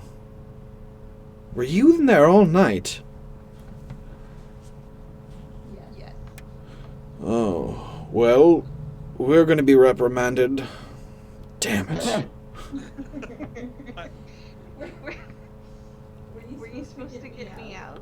You weren't supposed to be in there at all, but you said you were going to the grove, which is not allowed. It's just... Unusual. It is just... You weren't supposed to stay there all night. Why not? Well, it is the druids doing their whatever they do within the grove, and you are able to wander the grove, do what you need, and then get out and go back to the party within the city, but... outsiders. It is I fine. wanna offer him. He's going to take some cheese, nod thankfully, be like, at least we could get some of the food. Any wine? No. But I have some bread. Keep the bread. Keep the cheese as well. Thank you for what little you have given us. We will go back to our duties, and hopefully we do not, hopefully we hear the end of it. Good day, adventurer. Good day. And they go back to standing guard at the door. You make your way back into the city, and you can see that the same energy that was there before is kind of died down. It's still there, but just kind of peaceful in sort of a way. What would you guys like to do? I have a question. Did I just basically spend my whole night at the library? For the most part, yeah. You didn't even notice that you'd spent most of the night just kind of flipping books and not even realizing that the night has passed into morning. Sounds like something I would do. Unfortunately, but yeah. You're just sitting there reading, and you're like, I have a headache. Goes back to reading. No, you don't experience a headache even slightly. Over the course of the night, the librarian has brought everyone who's still inside the library doing their own thing, like food and drink. Knowing that they're not even going to feel the pangs of hunger or thirst or tired at all during the festival. How much I drinking like could I do last night? Oh, yeah, you don't get drunk. Oh. What? Yeah. Then what's the point? Thank you. Because there's a much more effective, spell on you guys that's more, Potent. than alcoholism. Okay, sheer curiosity. Did I feel a spell slot getting used? No. No? No. Oh. Alright, so I cast. I start casting Fireball! Nyah! Nyah! Minor image, minor image, minor image, minor image. Fill Fill the whole city with you. You do know that that's a concentration, right? Aw, damn. So you couldn't do it even if you wanted to. Time to build up that concentration. Well, no, I could do first shadow and I could do major image. Yes. Or minor image. That still nets me 5 Mies total. Yeah, exactly. So, you guys have kind of died down. You don't feel tired, exhausted. You don't feel hungry or thirsty. You kind of just there. Even me? Yep. So with these festivities going on, is there like anybody working at all? There are still people that tend to their duties, but it's more of it's only when somebody makes it apparent that they want something. Most of the elves are not too interested in going about buying stuff. I mean, the cooks are still cooking. The crafters will. This is a time where a lot of them hit their inspiration and they just start working. Okay. Nodor is gonna be. Oh yeah, Nodor's been at that anvil ever since this has started. I'll, He's working away, not exhausted. I'll So- go check up on Nodor Yeah, I'm you. going- for a bit. Can I? What's up, Zep? I was going to go look for a jewel crafter. Yeah, you can go look for one easily, and Garnet. Not Oh, Garnet, okay. and Ondariel. So we have an extreme focus right now, right? You can. If you choose to focus on something, you become tunnel visioned towards that one thing. The If scroll, not- please. The scroll? Sure. Could I? Like if I had my my weapon that takes 10 days to attune, could you attune to it during this and just focus non-stop? Yes, you can actually. Wow. Yeah, that's what I'm gonna do with the scroll now. I'm just gonna. Because now you begin to feel something, Jenny. There-ish, yes. Here we go. Let us see. Let's put that in all players' inventories. Boom. What? Oh. What is it? You guys can go check magic items. Well, the Earth of Chaos? Yep. Um, Crafted with wood harvested from the oldest trees from within the mystical realm of the hunt. It was put together for a strange lizard creature, claiming to be a pirate and following the trail of destiny. It is supple in form and inelegant in appearance. However, it has claimed the soul of a young green dragon. That is inaccurate. I will have to change that. It has been blessed by the spirit of Fae. However, it is still going to give you the same properties. It is a +1 magical longbow. You have resistance against poison and poisonous effects from creatures. Arrows shot from this bow gain the properties of the soul, dealing an additional 1d6 poison damage on hit. And while within the forest, you can become attuned to the domain, becoming able to see and hear through wild creatures within a 2-mile radius around you. Wow. So it takes a day to attune to whatever domain, Yep. and then 10 days to attune to this. Yes, and you can attune to it during the duration of the Dance of Dryads. Which is 6 days? Yep.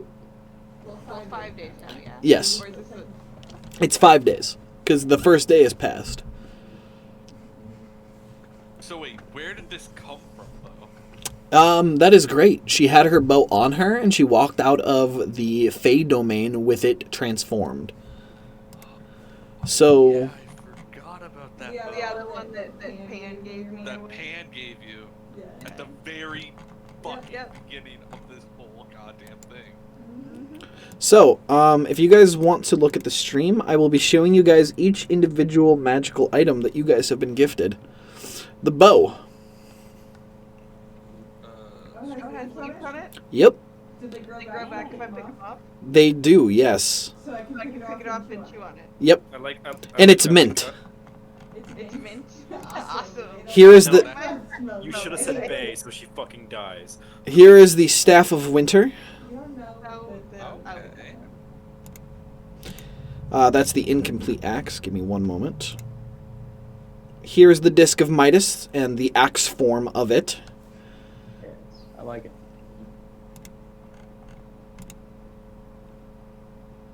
Here is Captain's sword. It's blue. Yep. Because it's made of mithril now, right? It's made out of adamantine, which is cobalt. Adamantine. Yes. So there you guys go. I will be adding these images once they are completed to the images of the magical items. That way you guys have that whenever you want to see it. And the images will evolve over time, but these are the base images you guys get for the items that you have received. So, there you guys go. That way you guys get to see the things that you are now working with. There you go. So, as you guys begin to continue the festivities, about midday is when you are approached by Bakken and a very elegant entourage of royal guards, all within their fanciest gold and mithril armor. They all approach each of you during your doings. To explain what you guys found for what you guys wanted to do, Garnet, you find no door within the grasp of inspiration. He has been toiling away the entirety of the night at something unique that he is crafting for Elizabeth. And it seems to be a blade of sorts, but he is still currently working on it, and whenever asked about it, he begins to go into painstaking detail as to everything that he's done to the metal thus far. You understand it to a point, but he starts beginning to talk about techniques that he hasn't even hinted at so far. On Dariel, you continue your dancing, I'm assuming, or what were you wanting to do? Scroll. The scroll, that's right. Go ahead and make your roll with advantage.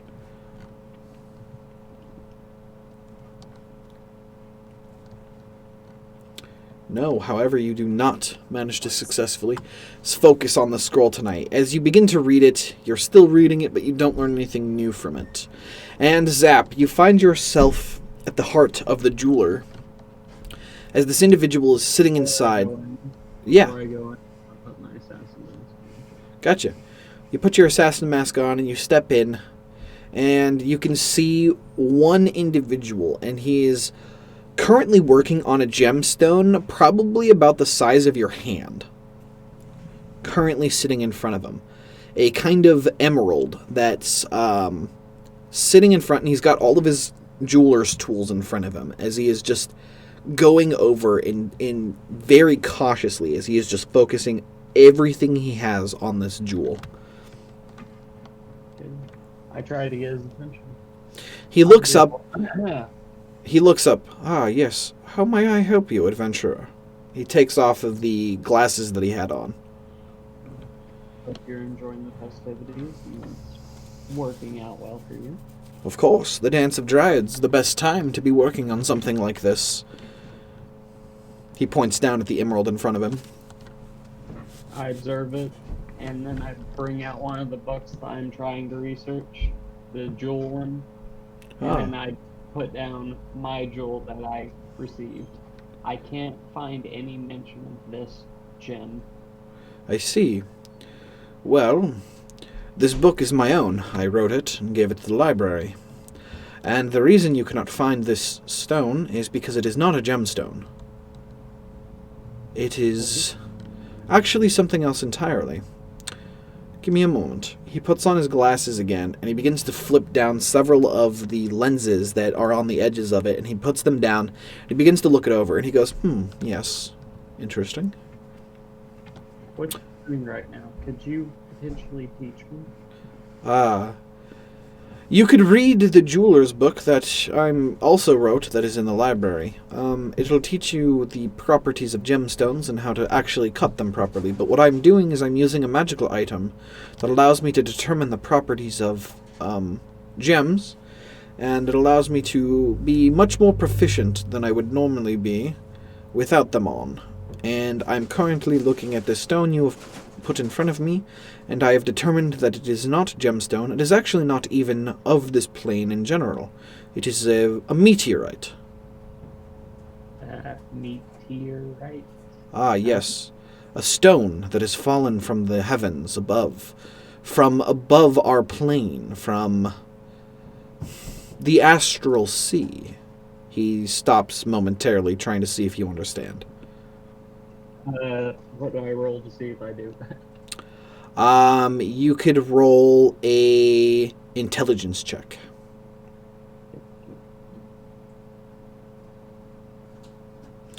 Yeah, you have some understanding as to like shooting stars and stones coming from above the skies and landing here on the plane. So Okay, he goes, "It is a special type of metal. That is all I can give you, as that is the gist of what I know about meteorites, but it does seem to have a strange quality about it. It seems to be alive, not breathing like you or I, but conscious and aware. It is quite a specimen." He hands it back.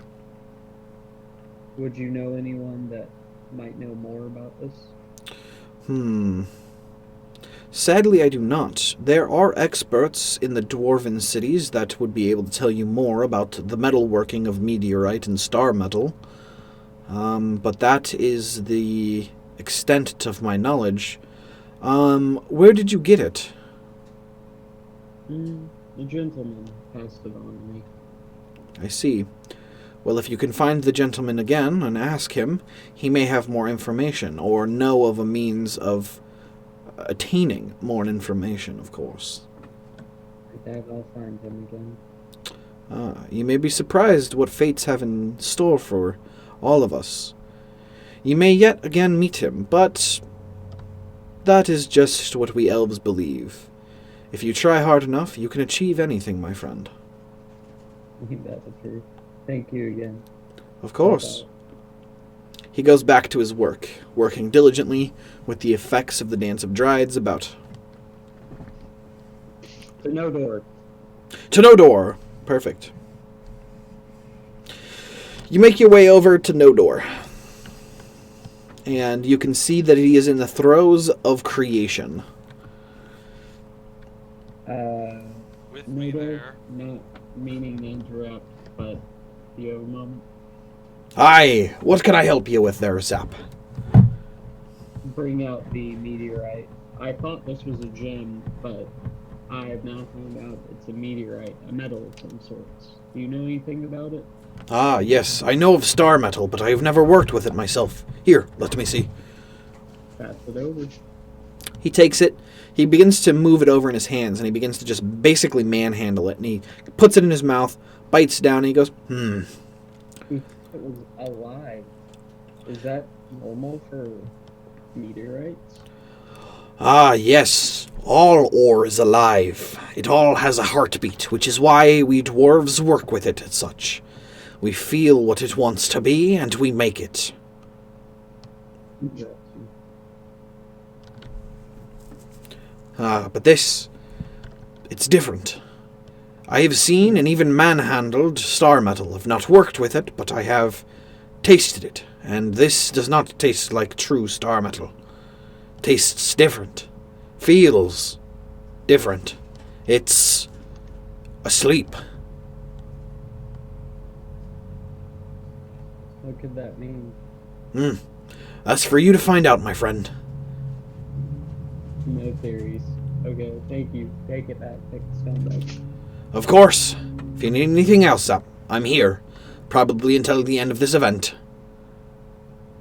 Looks like you're pretty enthralled with your weapon. Good luck, sir. Aye, and good luck to you. Now, Garnet, he goes back into explaining, like, just Such grueling detail. So, it's not long after you guys have done your searching throughout the early mornings that the entourage of Elven Royal Guard finds you guys, each of you individually, and begins to escort. First, finding Ondariel, flirting and wandering around the city, trying to impress people with the unlimited amounts of magic he seems to be able to spit out at any one given moment. And they basically grab him and be like, "We are getting ready for the royal message. The king is about to exclaim you heroes and to give you the blessings of the elves." He's just a clone of me. It's just a clone of you running around. And they're going to grab him and just basically start taking him with. And when they realize that it's not him, they begin looking for him. Eventually, they'll find the real him and begin taking him. Next, they're going to find Zap wandering out of the trade district there and grab him. Then they're going to grab Garnet, and they're going to finally find Ish. Basically, Ish sat down and just began staring at the bow. Everyone else is lower. Yeah, could I at least, because I'm guessing being in that forge is not a pleasant smell. No, I mean, yeah, you could... Quick, say like bath or clean up. Yeah. I would say shower, but I don't think they have plumbing here. Probably, you know, have I mean, somebody you throw don't- a cold bucket of water on you. You don't know what plants can do.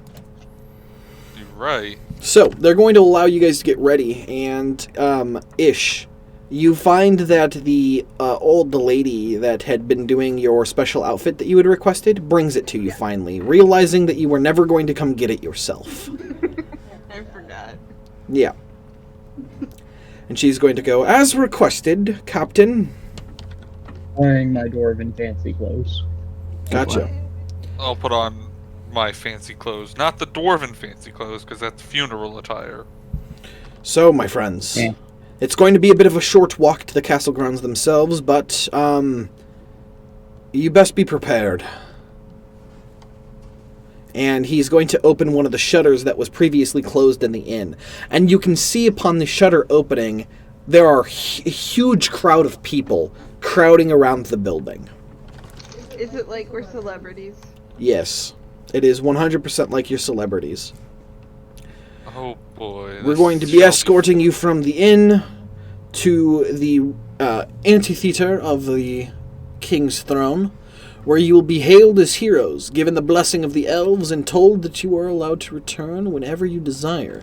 They will also lift the veil from your eyes, so that you will never become confused by the druid's magic, preventing wanderers from finding our cities. What does the blessing of elves, like, mean? Well, it means that if you ever interact with another elf, they will know. It's the same reason that we know that Sindrel is Sindrel. Looking over at him, they're like, "Just notice that there's a bit of a point to his ears now." And indeed, there is a slight point at the tips of his ears. I thought that, Conveniently. yeah, I thought that was because of his half. Because what is Sindrel? Like, He is human. for some reason I thought he was half elf. A No, cur- that's our yeah, other one. a curb is half elf. That's. I remembered that, but for some reason I really thought Sindrel was half elf. Including that, with the It's blessing because of he the knows Elvish, I think. yeah, including that, you will have the gift of the elves' longevity. You will live slightly longer than you would otherwise with the blessing of the elves. That's also probably why. So, That means I'm gonna live till 30? What? so it looks like all the pictures of kobolds don't have them having external ears. So, I mean, Yeah, you're not going to have pointy ears, but they're going to be... Elves are just going to know innately that you've been blessed. Yeah, wait, I already have pointy ears. You do also already have pointy ears. It'll just become pointier. I have arrow-tipped ears now. You can take them off and... Like swords, daggers, you could take your ear off and start dueling with it. do they know I've been blessed by that that Fae lady? No. No, they do not. Will other Fae know? Other Fae will know, yes. So, are you ready, adventurers? Yes. Yeah. Aight. I was about to say, yes. We'll Form have up, to be- men. We are escorting now. Do not let anyone get too close to them. Just like nobility, my friends. And they all form up, beginning to form a basically defensive perimeter around you as they begin to escort you from the inside of the inn to the castle grounds. And you can hear people just cheering and they're happy and they're fucking like this you guys have never heard anything like this. And the fact that these people are just like, "You're fucking awesome!" is pretty much the gist of every elf here. And some of them are even crying. I love you, elves. I love you! You've been great! Mwah, mwah, mwah. Wow! Yeah, I like to point out I'm milking every second of this. That's I perfectly fucking fine. know you are. So, you guys are Question. escorted into... What's up? Will they notice a weapon that is that belongs to Midas? No. No, they do not. When did this turn into a Kiss concert? That's exactly... It feels just like a Kiss concert. We love Isn't you, Gene New Simmons? York! So, you guys are escorted into the amphitheater of the king. And you can see a bunch of nobles have properly attired themselves, and this entire area is... As you guys are escorted in, it doesn't have a lot of people in here so far. There's just a bunch of nobles, a bunch of really regal individuals, and a bunch of royal guards. You can see the king sitting at his throne. To the left of him, he has his queen. And to his right, he has a slightly smaller throne and a slightly younger version of himself being the prince. Slightly smaller queen. And a slightly smaller queen. The prince and the princess. Yep, and as you guys are escorted No. in, the guards are going to basically form a semicircle behind you as you are very close to the throne at this point. And as you guys are escorted in, a tide of people make their way in. Can I backtrack 1 second? If he's the princess, that means he fucked his sister. So, you guys are all flooded in, and everyone's just cheering super loud, and immediately the king drags his hand vertically across in a straight line, and immediately everyone quiets down. You can still hear people kind of from the outside of the amphitheater room, like cheering and screaming and saying their praises, but for the most part, the amphitheater itself is silent.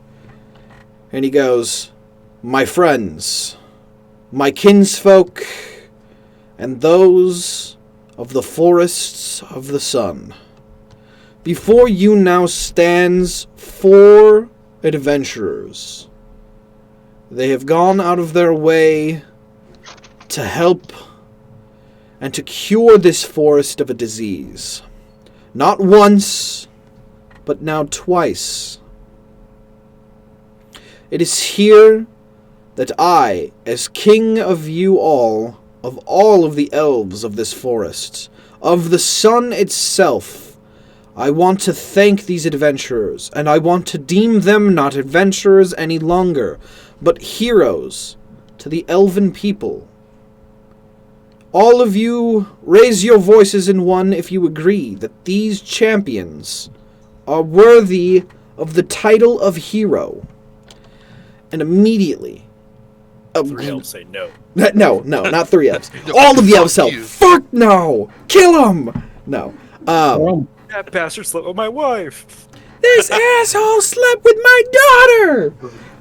So, no. Instead, a huge, thunderous roar stamps out from all of the elves as they just drown out all possibility of being able to have eardrums any longer as they shout out yes. And they begin to cheer, and again the king silences them with one movement of his hand. "Then so be it decreed by me. The king of the sun elves, I decree you heroes and champions of my people. The blessings that come with this. Champions, if you so accept is the blessing of the elves. Longevity beyond that of other mortals. You will live not nearly as long as elves themselves, but you will live far longer than you would normally. On top of this, you will be granted the true sight, means to be able to find us whenever you return to the forests. You will no longer be confused by the rituals of the druids.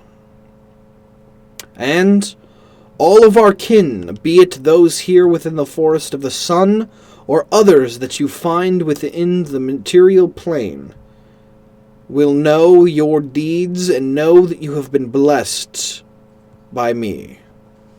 Do you accept, champions? Yeah. I would bow and say yes. Then, with the power gifted to me by the sun god Pelor, know that you are blessed, and the ritual takes place now. All of you within the crowd, send your desires up, and with the blessing of our god, you are kin.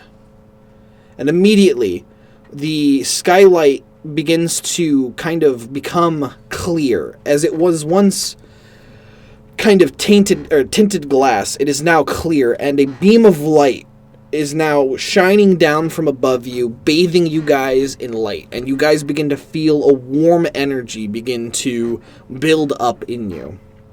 And you guys begin to feel kind of energized, as you now get a permanent +1 to dexterity. Sweet. Oh. Your maximum dexterity is increased by 1 from 20 to 21. Get that change my dexterity. So I go from, say, 12 to I'm- 13 yep. permanently. You do. I now have a +4 dex. Woo.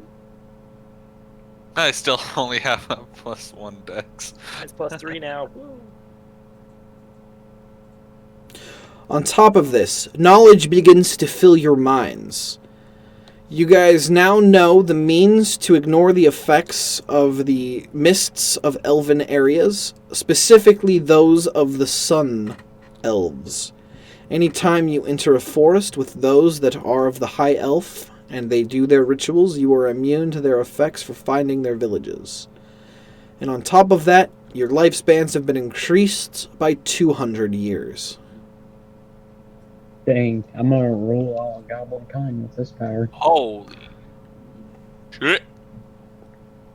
Wait, how long do goblins normally live? The goblins of Goblikar have a normal human lifespan. He just What tripled about- it. Well, he has a What about triple. kobolds in your world?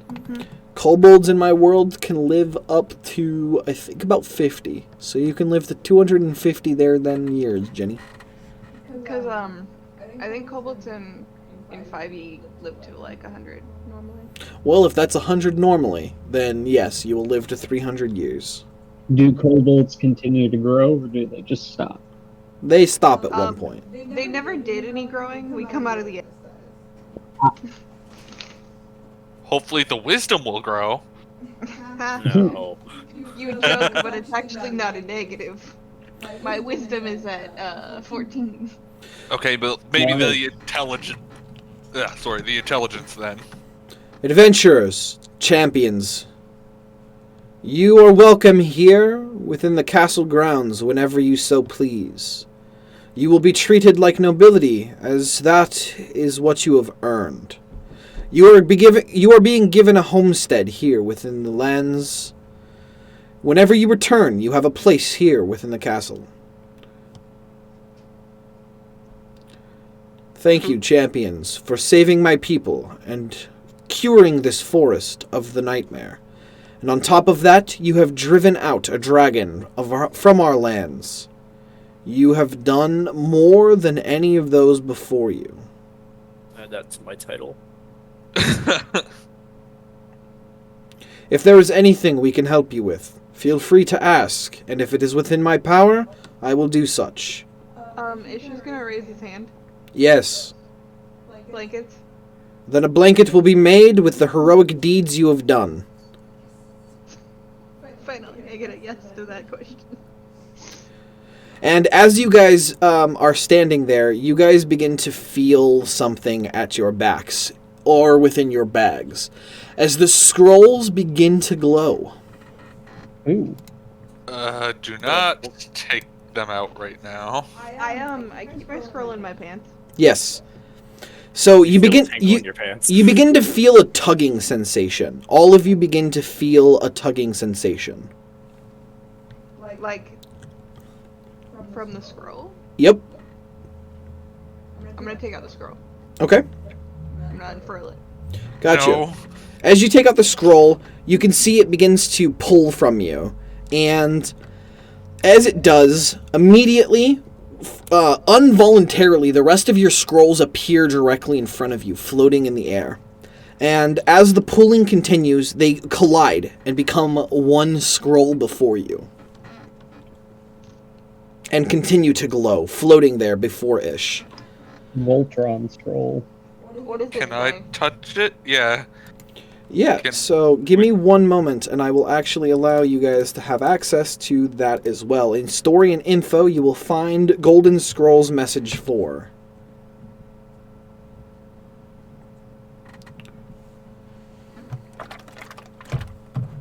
Why that? When I can just read it on your screen.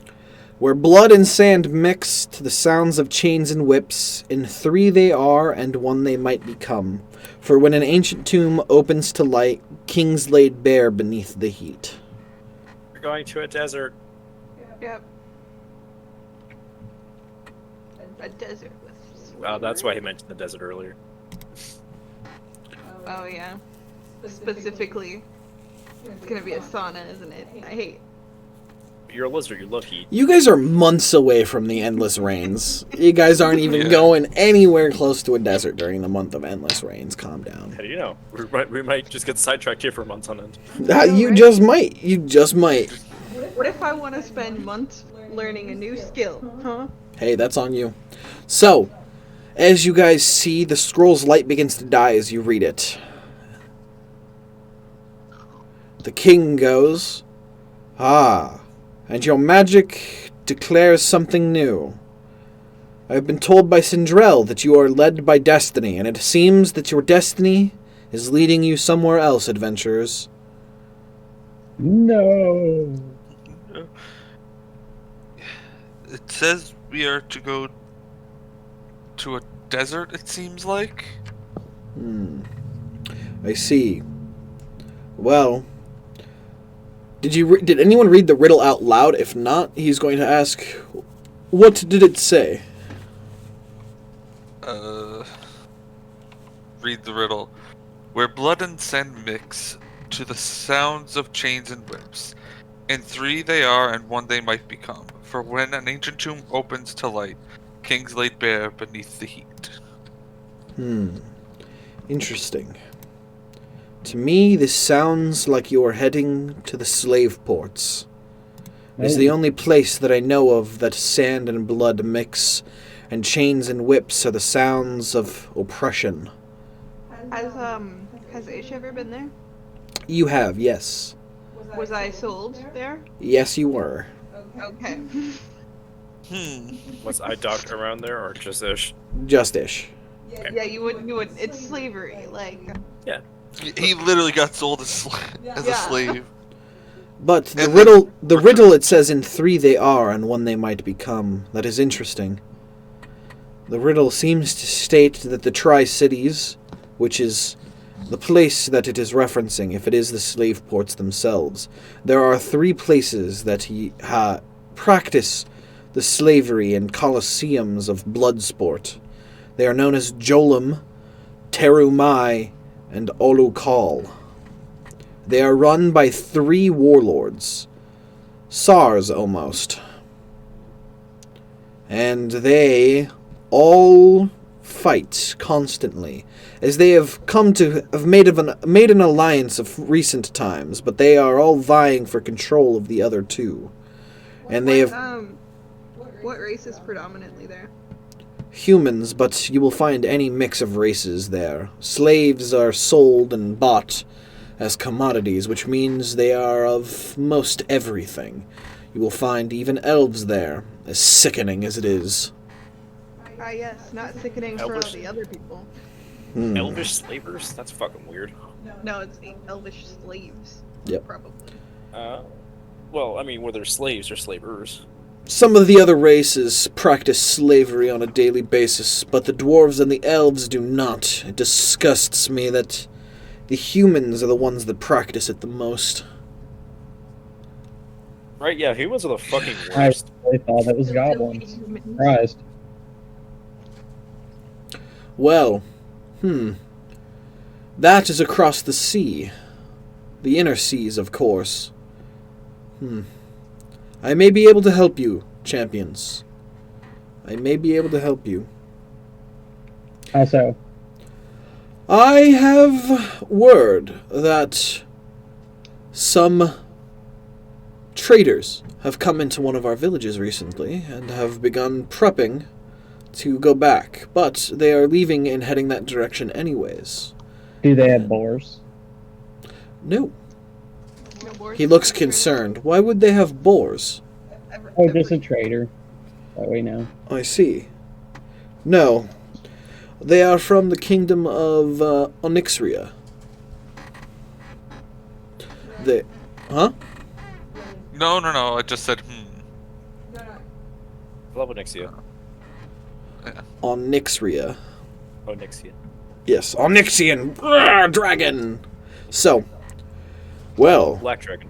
if you are to be on your way, then it is best that you begin heading there. I will send word that we are looking to have you be passengers between here and the slave ports. We still have our horses, yeah. Yeah. You do, yes. Well, for now, we will host a party. You drink, eat, and enjoy the festivities. To all of you, enjoy. Any way to actually get drunk? No, you're not going to be able to experience intoxication during this event. You have something better, euphoria. yeah. Yeah. So, what would you guys like to do? As the party begins to move its way out of the castle grounds, and the liveliness begins to pick up once again. Milk it, waving my hands like I'm the goddamn queen. Okay. As per the rest of you, Mingle and see if I can mingle and party with the nobles. okay. Yeah, they're much more open to interacting with you guys now. Okay. But yeah. Give me the peasants. I could party with the peasants, but nobles seem to be my shtick as a noble. Okay. So, how long are you guys wanting to spend here within the city? The rest of the festivities, probably. Yeah, Okay. probably the rest of the festivities. And then leave like a day after that. Okay, is there anything you guys are wanting to do within the city specifically before you end up leaving? Okay, let me check my inventory. That's shopping. Yeah, I'll go shopping. Okay. Did we split up the loot that we got from the I don't think we raid did. yet? No, Don't not yet. think so. Healing pots are 30 gold each, right? They are 50 gold each. 50 gold? I'll buy 5 healing pots. Gotcha. 50 gold? Yep. Every healing potion that you buy is 50 gold. Okay. Go. So, are you guys wanting to split away your loot up between you guys? Sure. Please. Okay. So here, I will go ahead and pull up a calculator and let you guys know then. Why do I have 587 gold already? I have 540 yards. You guys are getting 175 copper. 175. The previous gold is from the king after giving us for healing the corruption. Yes, I Yes. didn't spend any of it. That's Yep. correct. Gotcha. So you guys get 175 copper. You guys are getting 2,250 silver. what was the last one? Copper, 175. Yes. And how much? 2,250 silver. Okay. You guys are getting a total of 525 gold. Second. Is this each or everyone? This is everyone gets that amount of gold. Fucking. 500 and what? Let me redo that because I had already moved past it. So 2,100 divided by 4.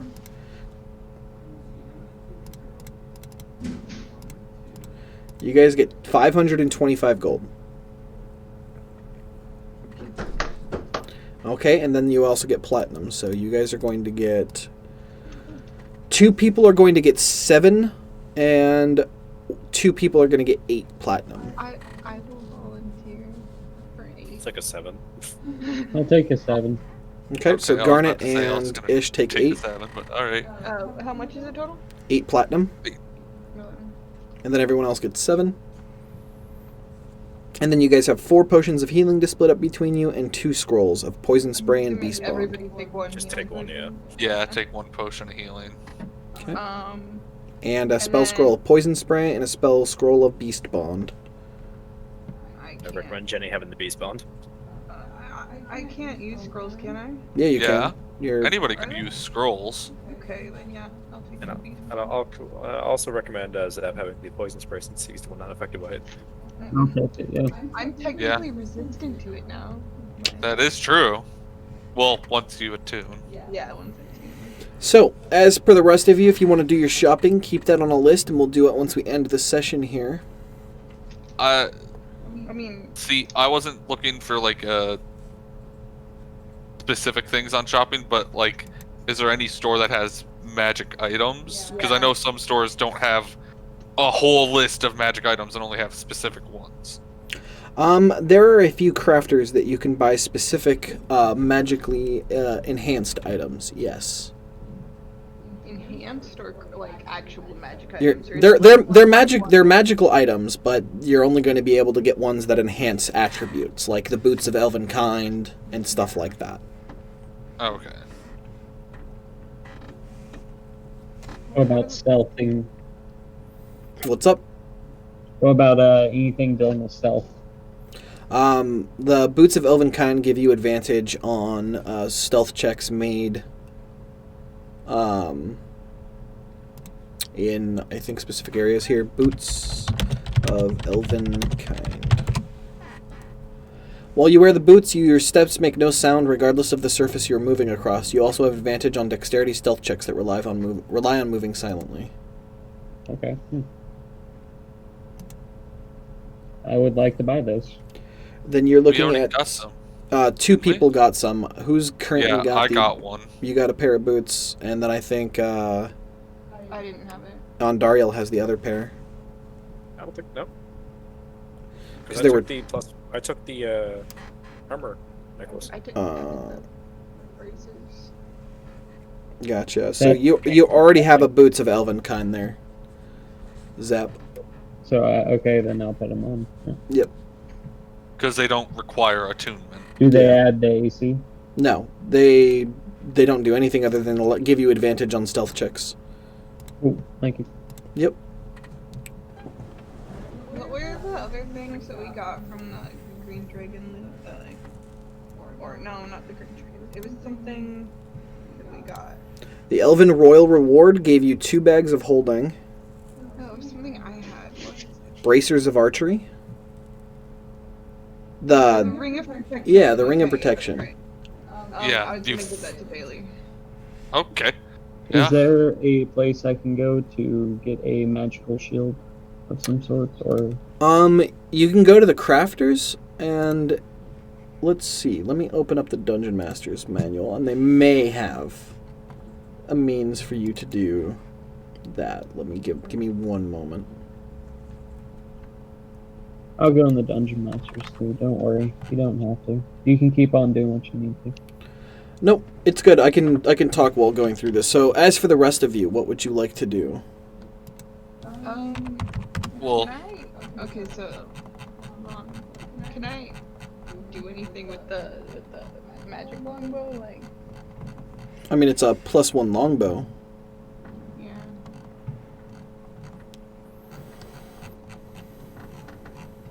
You guys still do have the Ion Stone of Protection. I don't know who's currently... I thought Nathan had that. Nathan's Yeah. the one utilizing that? That's the plus. Okay. That's the +1 AC, right? Yep. Yeah, that's me. Yeah. Okay. Yeah, and I just got the ring with the +1 to AC that I'll attune to when I can. I guess during, like, the night.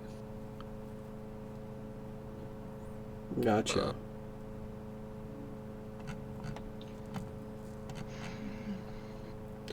Let's see. I am looking for shield. What are the rest of you wanting to do? I just wanted the healing pots. I'm generally good. And the rest of you? I'll pick up 2 more healing pots. I was Okay. gonna buy some healing too. Okay. Are there? So you said any- 50 Gold. each. Yeah. Yes, there are qualities above the common ones. They No, I start to mean, cost are there, more. Are there any other potions there, like in general? I mean, there are, yeah. Give me 1 second to... Good for a desert. Yeah, there are quite a few. Give me 1 minute. There are going to be no shields here, other than, you know, mithril, and, adamantine. But that's about it for that. And then potions, as you guys find your way to a potion vendor. Let's see. Potions. They have a few potions of water breathing. They have a few potions of gaseous form, animal friendship. There's a few potions of fire breath even, but that's about it.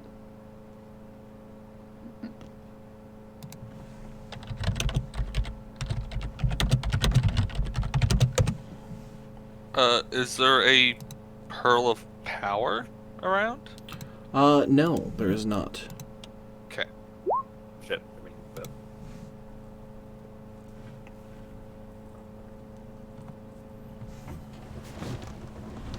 Okay.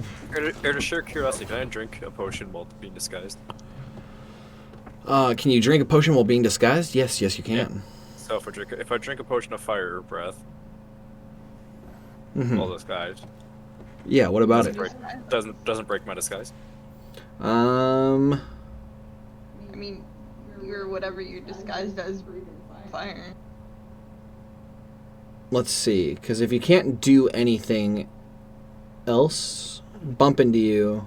If anyone interacts with you, it breaks it.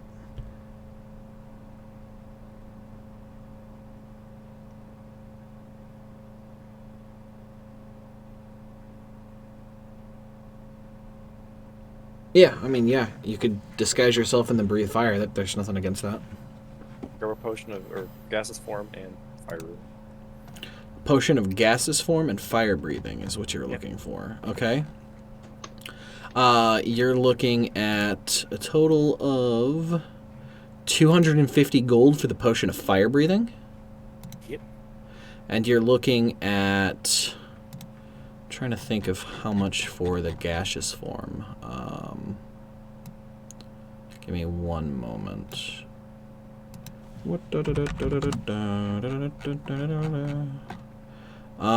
You're looking at about 700 gold for the gaseous form. What is the conversion to gold to plat? Plat's worth 10 gold.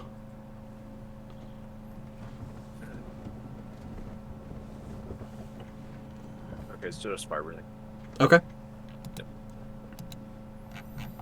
Okay. 50 you said for that. Yeah.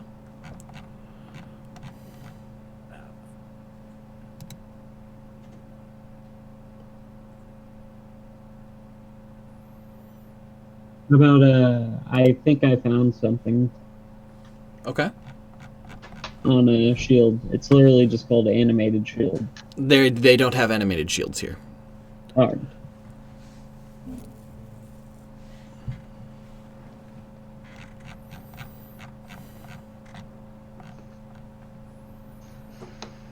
Is there anything else you guys are looking for? I've fucked it up in throw bolts, and fucked it across the bolts, fucked it in potions. I think I'm good. Okay. Do we need more rations? You guys are good on rations. That I already know. So, go ahead and do your guys' rolls for the scrolls with advantage for the rest of the 5 days that remain. And the 2 that are doing herbs, go ahead and with advantage do your checks if you guys want to get some herbs there. Fuck. Okay, so 1, 2, 3 successful checks from Ondariel. Oh? What? 3 successful checks from Ondariel. Is it during the thing? Yep. You lowered it to 15, I take it. Yes, I did. Yeah. Okay, I'll do my 5. Okay. Yeah, 4 successful checks. Increase my arcana. I mean, How many herbalists do I do? 5. 5 to see if you found anything, and then you can do 5 more checks depending on that, because those are all successes. Is there any way to add proficiencies, like become proficient in something? You can, but it requires a decent amount of time training to become proficient in something. yeah. If I get my proficiency bonus, that means I get +6 into it. Okay. That's the thing. I already have. Yeah. But see, you have the jack of all trades, I'm proficient in everything, just not as well. not as well. Yeah. And anything I am gets doubled. Hence why I have a 9 in performance, persuasion, and deception. Yeah.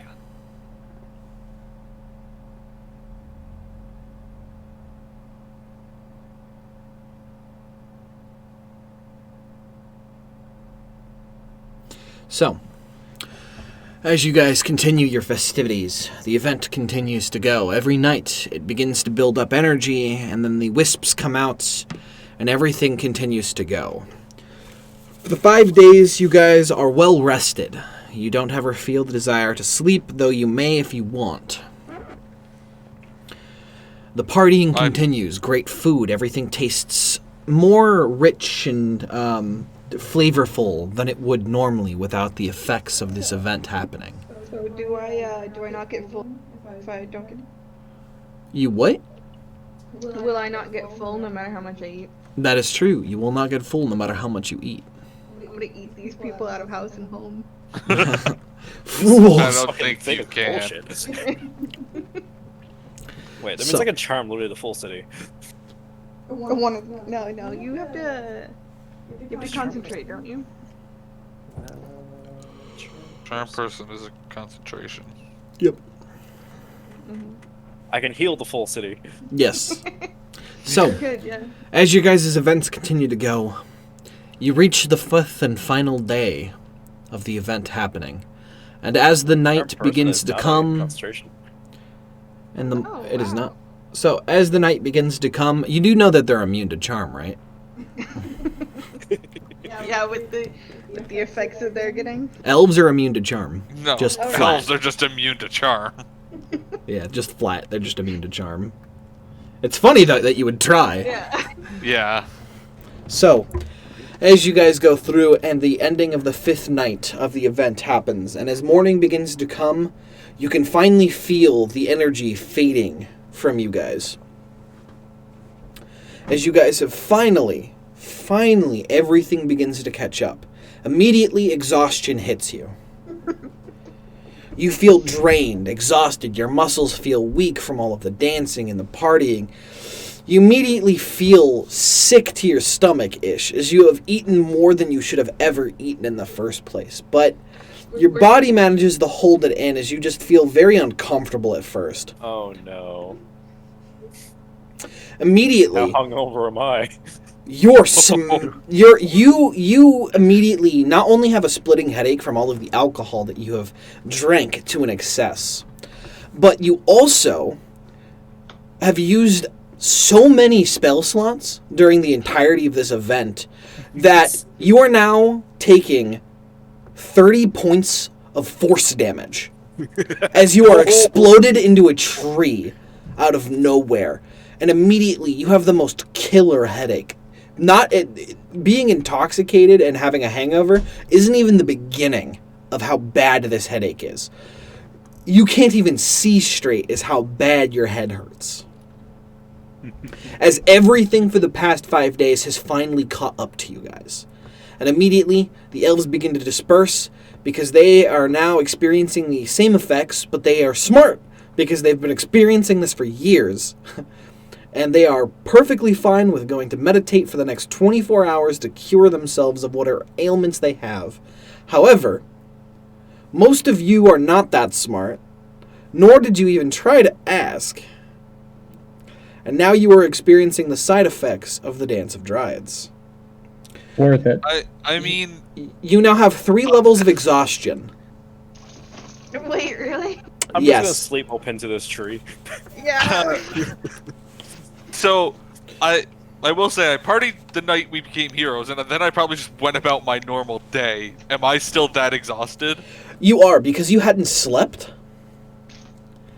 You are experiencing levels of exhaustion. If you ate, you're not hungry, you're not full. If you didn't drink to excess, you've got no other effects, but because you still didn't sleep, it's very detrimental to your health. That's fair. Okay. So you still are. You Did still I get, learn anything though? You did. You did. You did find a few stories about the Disc of Midas, and it's more myth than it was actual. It was more myth and legend than it was actual events that happened. It tells the story of an ancient greedy king who had ended up dominating the battlefield. It doesn't ever go into detail as to why. It doesn't even hint that he had a magical weapon. But it does go into details of the reign and the fall of the evil elf king. Okay. And that is what you were able to find in regards to that. Even about the vampires and stuff? You were unable to find any information regarding vampires or the Staff of Winter. Okay. As for the rest of you, you are now deciding that anywhere you are is currently a good place to die.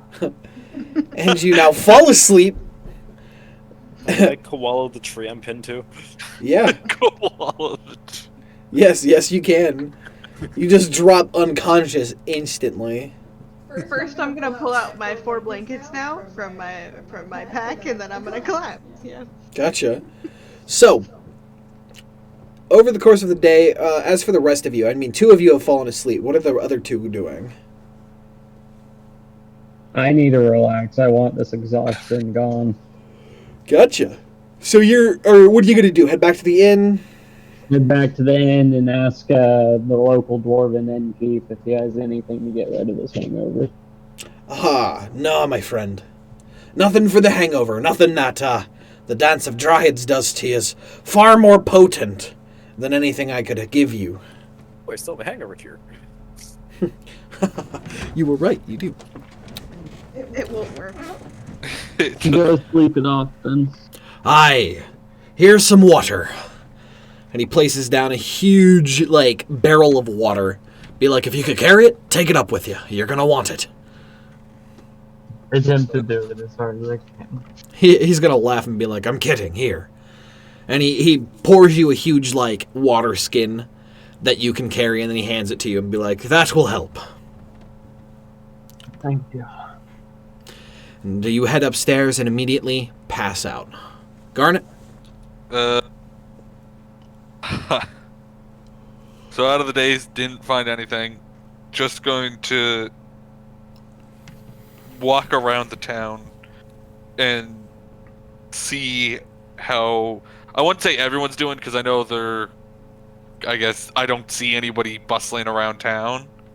Yeah, the only individuals you see are guards. They're the only ones that have been restricted to doing anything exciting during the Dance of the Dryads. I'll go see who's at the smithy to see if they're all just passed out at the smithy, or did they go to their homes? The only one Or that is specifically Nodor. the only one that's doing anything is Nodor still. And he has finished the blade over the last few days, and you've come in and interacted with him as your day-to-day existence. Yeah. But he's finally finished the blade, and he's holding out a blade that seems to be far too large for Elizabeth. It's a long sword, and it's made out of mithril, and it is one of the most exquisitely crafted pieces you have seen to date. And it is absolutely gorgeous. It's got runes inscribed on it, and its hilt is a beautiful white gold, and its binding is very supple leather. It looks like it's the most comfortable handle to ever hold in your hand while wielding a blade. The blade looks fantastic. And at the pommel of the blade is the head of a dragon. And he goes, I really like this last detail. It is beautiful. Here, It really is. Garnet, try it out. And he hands the blade over to you after doing a few swipes through the air with it and hands it out to you. I mean, I'm not proficient or anything. Take it and do a few swings myself from what I've seen other fighters do. Surprisingly, upon grabbing the blade and beginning to swing it around, it feels natural as it becomes an extension of your own body. It's awkward a little bit at first as you kind of just get the feeling for it, but as you hold it more and more, you get an understanding of how the blade actually flows with your body. Okay. I learned a few runes this time around. The best time to learn, I guess, is during the Dance of the Dryads here in the Sylvan City. No wonder my kinsfolk, there in the end, refuses to leave. It's taught me something I thought I would never learn in my days. I have blessed this blade with magics of dwarven kind, and I have taught the blade to handle itself. It truly is. Dancing blade. Yeah. It truly is a Help with the blade. spectacular. Sorry, but he's like, he pats the bad boy so many. You're coming in all broken, love. Yeah. Really? Oh, Yeah. never mind then. No, say it again, but you gotta actually have your mic in front of you. This bad boy can fit so many swords in it. This bad boy can fit so many fucking swings in it.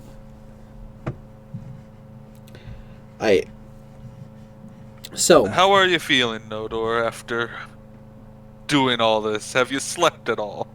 aye, dwarves don't sleep regardless even when we start our projects. I'm perfectly fine. Why do you ask? And immediately you hear his stomach begin to roar. Aye, but I have not eaten, it seems. Shall we go back to the inn and grab a bite? Aye, I think that would be for the best. Where are the girls? I'd like to give Elizabeth her new blade. That, I don't know. I figured they'd be at the end, but I've been so focused on helping you and with my own studies, I seem to have forgotten about them. Aye, I see. Well, we'll find them. I'm sure that they're out running around, prancing on unicorns and such, as Elizabeth tends to do. Oh, probably. Aye, to the inn it is. And he begins to walk back to the inn. As you guys get back, you can see you can see Sindrel coming through, and he's carrying a huge bundle of blankets into the inn. Is that for Ish? No, it's Ish. Is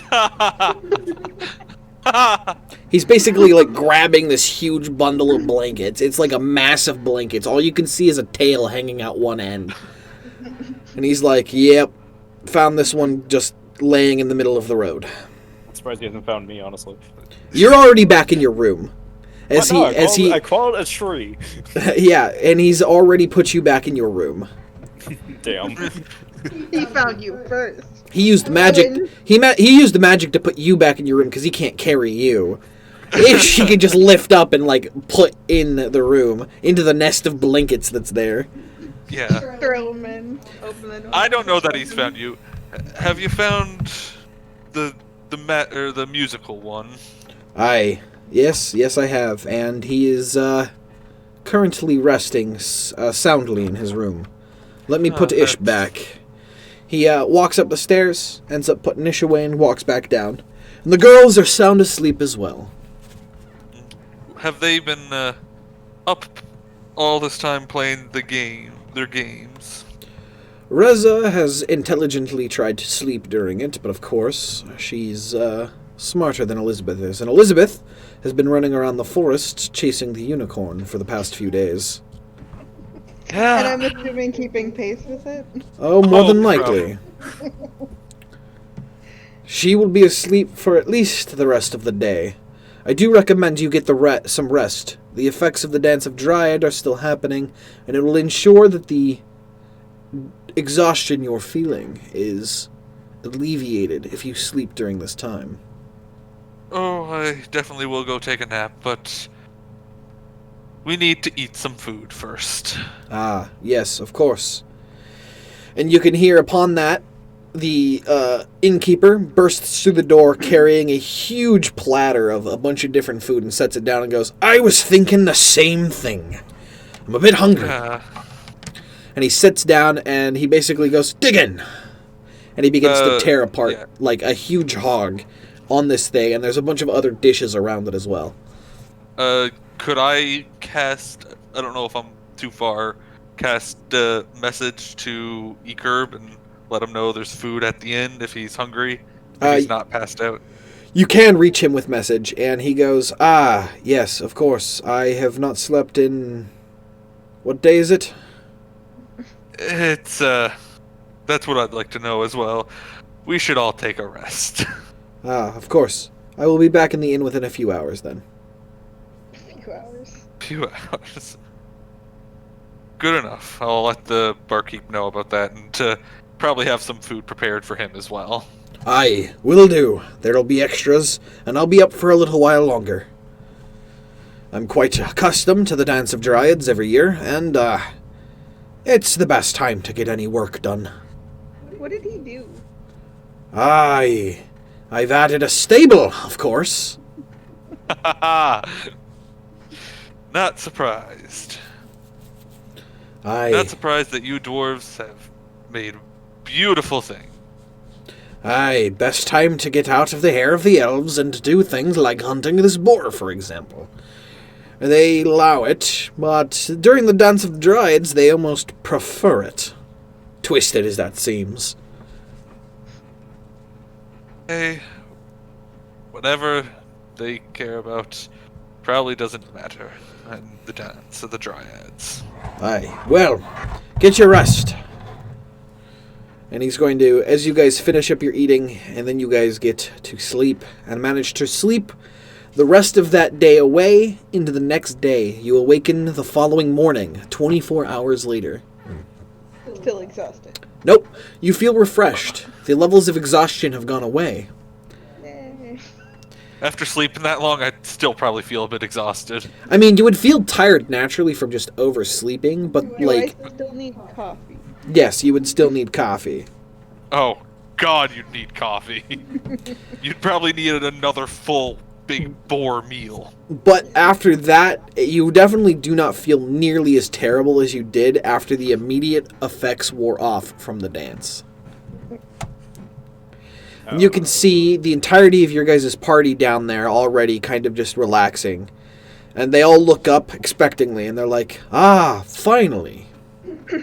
Sindrell's going to go. I've made them aware, but it seems that the scroll that is driving you forward has determined our next course.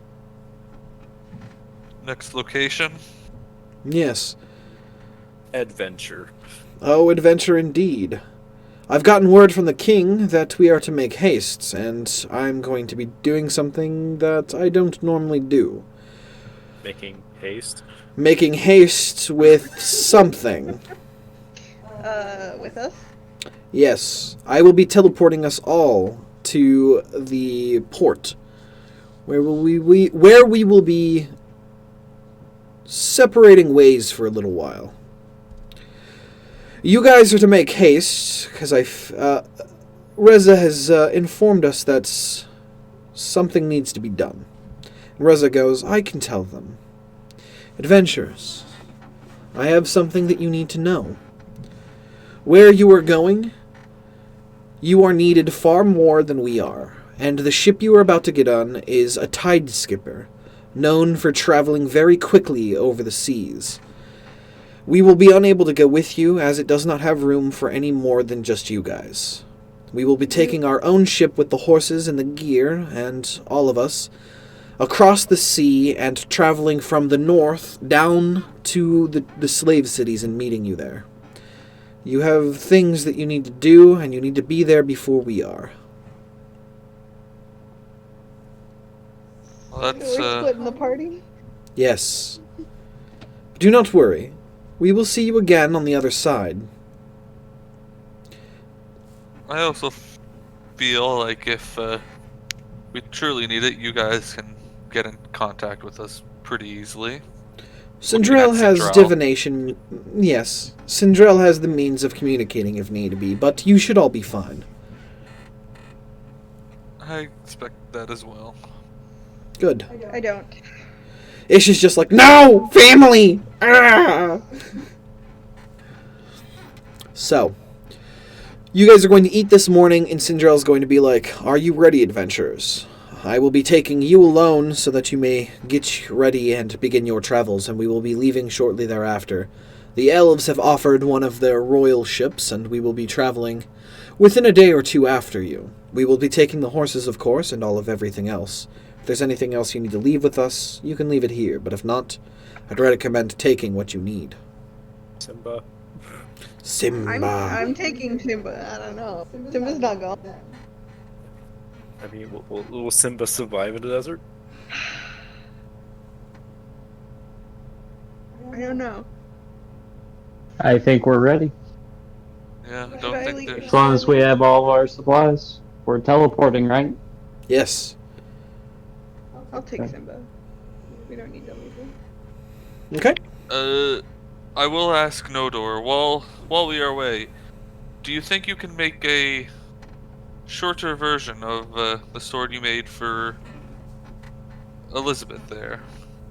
I don't know about the potency of its magic, but I will do my best. I thank you. Of course. What So, would we do without our local blacksmith? right? Damn.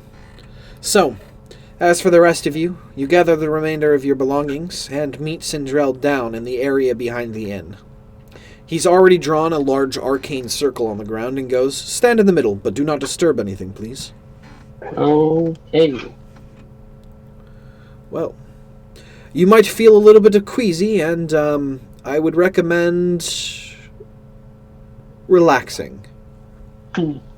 And he begins to cast the spell, and a minute later, a loud clap of air smashing in on itself as the void of where you guys were fills in with air again, as you guys are now teleported to an elven city with the sound of the ocean nearby.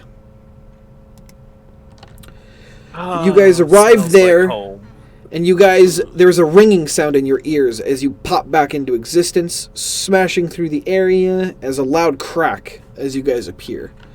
And Sindrel goes, ugh, damn, I don't have a permanent circle here, so it took me a second to align.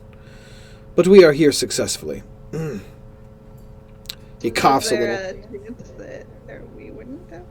Yes. Yeah. Alright. One hell of a skill you have right there. Magic is a wonderful thing indeed. Now, he reaches into his robes and he pulls out a parchment and he hands it to you.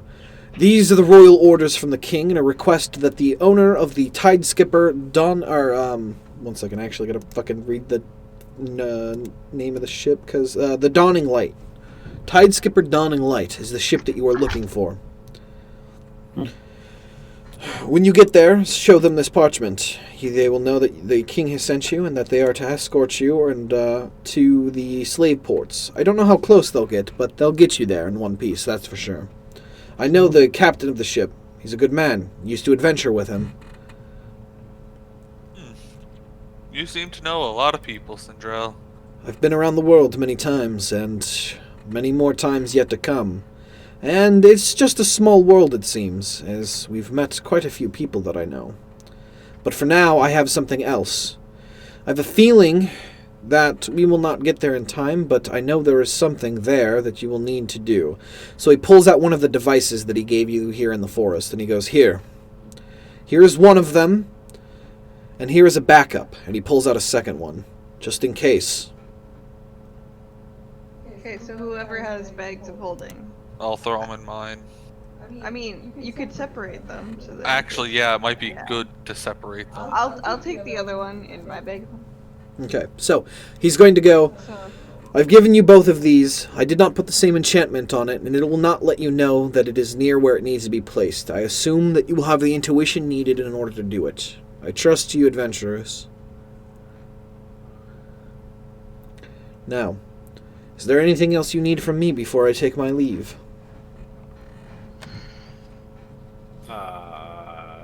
Take care of everything.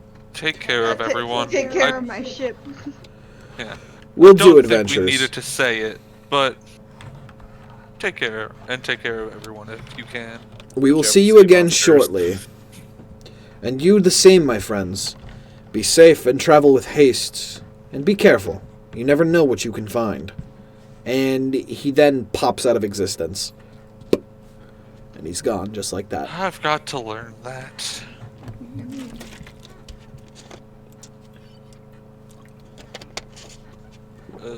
He could be doing it Batman style. Look over there! Pop! I'm surprised he isn't. Yeah. So. He doesn't have any sense of humor like that, though. Like, Exactly. boring. So Boring. take a He's deep boring. breath and enjoy the smell of the salty sea air. Yep. So, the bustling of the elves are finally, done with the Dance of Dryad here as well, and you can see everyone's in a very, very cheerful mood as they are walking by. They look really concerned as to where you came from, considering the fact you're standing in the middle of this village, and you didn't come from anywhere else. They've, of course, heard news of your deeds, but they're just surprised that you're here. So quickly. Yeah. With no Adventurers, horse we to go kick. please. Yeah. What was the name of the ship again? I didn't write it down because I'm an idiot. The Dawn. Dawnbreaker. Tide Skipper Dawning Light. Dawnbreaker. Yeah, it was Dawn something. So, you guys are going to make your way to the port. And as you can see, there's quite a few ships here, but only one of them looks out of place. It looks kind of like a flat Viking boat. It's got sails, it's got oars, but for the most part, it's a flat, long ship that's meant for speed. So the long ship. Yep. And you can see a bunch of humans, though they are different from the humans that you've met before. They're tall, skinny, with kind of pale white skin and, like, snow white hair. And they're all wearing, like, dark leather. Albinos? Huh? Are they albinos? Yeah, kind of. Okay. As you guys approach the ship, you can see two individuals walking towards you. One is the standard Onyxrian. He is a human, tall, white skin, white haired. His eyes are like blood red. And the other one is a half elf Onyxrian. He's got pointy ears. You can tell that he's a little bit more filled Elvish. out and elvish than, because these humans are even like kind of scrawnier than elves are. They're kind of lanky. Yeah, they're fucking humans. All humans are fucking scrawny. Yep. So, the first non-half elf man walks up and goes, "Aye, you must be the adventurers we've heard so much about. Name's Flint Lockweed. This is my first mate and co-captain, Yoid Saku." Your name is Flintlock? Yep, Flint Lockweed. No, this is the character. Yes, Flint Lockweed. Your name is Flintlock? Yes. Okay. He pulls out a pistol and shoots you in the face. Does that help? No. Okay. I assume you have something for me. Who has the parchment? I would have taken it. I handed it to him. Perfect, thank you. Huh. I see. Well, that is quite a sum for transporting you guys. You must be worth quite a bit. Well, I'm priceless. I see. Oh, yes, he is. I would know that face anywhere. The prided pet of the dragon chasers, and fellow captain of the sea now, I hear. Yeah, I'm not anybody's pet. Despite what that lady would say. I see. I mean, you were the mascot of the dragon chaser with Captain Ish, yes? Oh, it's family. Of course. Of course. No disrespect, Captain. As for the rest of you, I do not know the names nor the faces. My name is Garnet. I'm Zap. I am Andariel, Fey Drinker, Sailor of Seas, Healer of the Forest, Singer of Song, Blessed Put my of the hand Elves. over his mouth. His Ah, name is yes. Andariel. Of course, one who will keep us entertained on the sea. Perfect. I will introduce you to the crew. Come, on board. And he leads you on board and he begins to point at crew members. That is Goper. The two twins over there handling the goods are Dial Near and Dial Away. The two females are Cindella and Shenny, and the last fellow over there... What? Dial Here. near and dial away. So it's near and away. Yeah. You Here are the Why? names. Why? I hate you. what? And then the last fellow over there, who is kind of just sitting on his ass, is Coven. Coven? Yes, Coven. Like COVID? Yeah, but Coven. With an N. Coven. These are the crewmates that you will be sailing with. You said you are of the sea, and the other one I know is already used to sailing on a ship, so you will hopefully assist us in getting this out to sea and to the location. The rest of you, you may relax, and if we need any help, I will let you know. I mean, if you need help, Captain, I'm more than willing to help. By all means, Captain Ish, but do I'm note also that they one will from not the listen sea. to I can you. also help out if need be. Well, we must make way, and we will be leaving with the tide. Do you guys have everything you need? Yes, we do. Good. Extra provisions have been gathered for you, and we will be taking our leave. And it is not long before you guys are pulling out and heading out to sea. Every time he yells a command at the thing. Gotcha. So we're gonna have to figure out with your microphone or something, Jen, because Yeah. you can't hear you at all. So I'm actually gonna open this. Talk. It might be the fact that that my my actual headset's been cutting out sometimes when other people talk. Yeah, I'll have to buy you a new headset or something.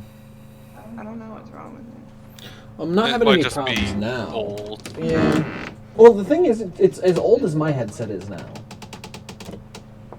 Yeah. So I don't know why it would be old, but I guess we'll just work with it. Are And you we'll... gonna leave that open? No, you're not coming in broken anymore, and it's just gonna echo. We'll try to figure this out before next session for everybody there. That way, technical difficulties are no longer happening. Yeah, I don't know why it keeps doing that. We'll figure it out. But as for now, every time the captain calls out an order, you're gonna basically just mimic it. Okay, sounds good. So, as you guys are on the sea, your first day, you guys finally all get to sit down and actually have a conversation. The captain and the first mate are going to get you guys near and have a kind of a portable fire that's kind of up and away from the deck so that it doesn't cause any damage. But he's like, it's always nice to have Me? magic. Huh? No. Portable fire? No. Me? No, not you, but close. There's a little brazier that is set up. Ah, magic. The best thing that we could have out to sea. Nice warm meals cooked and all that fun stuff. That way we don't burn the damn ship to the ground. To the waves, of course. Now, tell me, I'm interested. What kind of adventurers have managed to successfully entertain the elves and prove themselves enough to be blessed? And to be... We never told you we were blessed. Don't worry. I have also been blessed by the elves, and it's not that hard to tell. You must have done something impressive to impress the king of the elves in order to become a hero to the elves. Tell me the story. No, nothing too fancy. actually- Cured the forest. We cured the forest of corruption, and Saved the we unicorn. Saved unicorn. Fought off a saved the dragon. unicorn, and shoot away a dragon that was in their land. I see. And he begins to go into detail of other stories and stuff. You know, most of the stuff since he's been out to sea, but he begins to tell stories of his own time as an adventurer and the story that he ended up getting blessed by the elves in the first place. Him and a young group of adventurers when he was probably not much older than you guys are now. Other than, you know, the youngins. You know, they're like 6 years old. The lessers. The lessers of the two, and he's going to tell a story of how he had gone through the forest himself and had also cleared something very similar. A strange red-black tendrily sickness that had once permeated the forest. Of course not here in the High Elf lands, but much further north, to where the Moon Elves hold their domain. Well, Because that is what we did. We except for the took sun out- elves. Yes, Well, we yeah, ended up took killing a creature, a horned beast that was causing the corruption. With Do you remember what the hooves? horn look? Yes, it had hooves, and it seemed to be kind of demonic in a sort. Did it have a horn like this? If you're giving details about your own encounter, then yes. I Yeah. think he. Yeah, I held up took it at the horn. Yeah. No, he did. If you took out the unicorn horn, no, it wasn't this creature. Uh, He also notices that it is a unicorn horn, and he's going to be quite impressed that you, of all people, have a unicorn horn. That is quite a deed, my friend. Hi, baby meow meow. Hey. How are you? So, as you guys are heading out to sea, it's a few days of travel, and during one of the nights, as you guys are sleeping and the rest of the crew are doing their duties throughout the night, making sure that you guys don't, capsize, on Dariel, make an intelligence saving throw, please. Intelligence. Yes, make an intelligence saving throw. Shit. Okay, so, as you fall asleep that night, the waves sound a bit strange to you. Not quite normal, as something seems a bit off, but you do manage to find yourself heading into sleep. And it's not long after that you fall asleep that your dream begins with you standing knee-deep within inky black water. And you begin to hear a wave, as though you are standing on the beach near an ocean, but there's no movement to the water. And you begin to hear something. Go ahead and make a perception roll.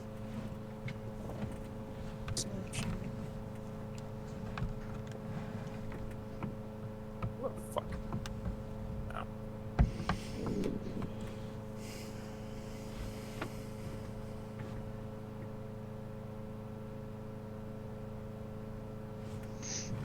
Ain't working. Mm-hmm. Oh, there we go. That's a That's persuasion. a persuasion. You are like, voices! Tell me what I want to hear! 2 up from that, Nathan. Yeah. Damn. Wrong P. So, you don't notice anything. until it feels like you just stand there for a while. What would you like to do?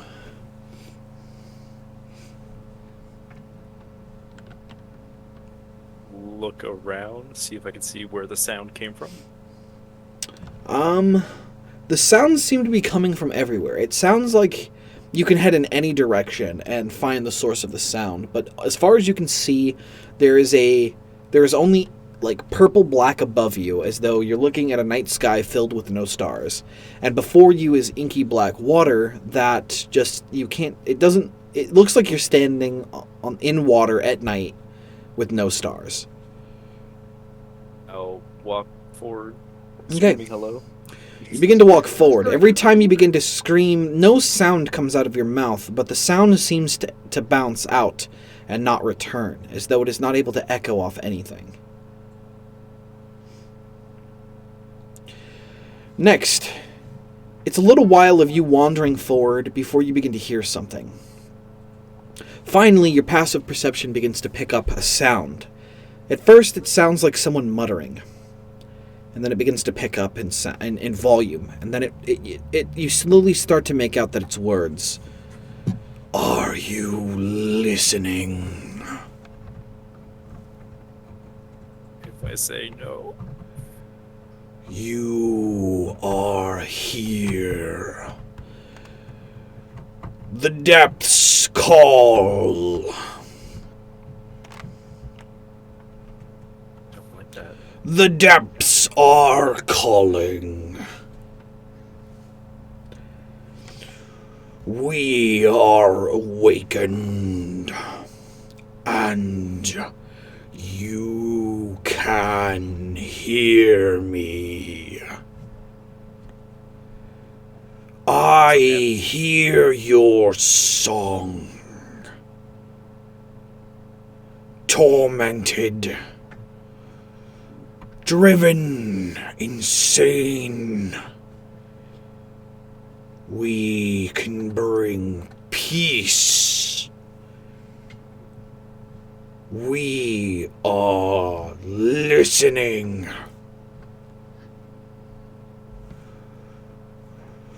Follow the sound.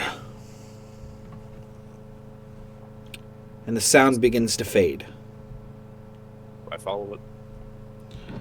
And as you begin to follow it, you begin to chase it until you awaken the next morning. You awaken fitfully, drenched in sweat, with the smell of salt water about you. Does the growth hurt? It does, yes. The growth does hurt, as it is throbbing.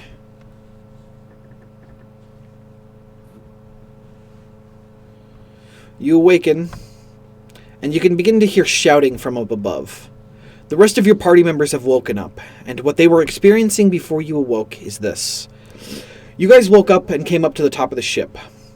The wind was full, and you were making good time, pushing through the waves. The captain was calling out orders, Ish was mimicking it, and the others were just sitting and relaxing. Few of them were managing the sails and keeping the ship pointed into the waves. And then something strange happens. The wind begins to die down, until there is no wind whatsoever. The captain looks around confused, and as he does, he begins to notice that the waves begin to get lower and lower, and then begin to cease. He looks around and goes, "We're in a squall! Damn! A lack of airflow and no waves? This is strange." Ish, what do you make of this? What do I roll? Make a wisdom save.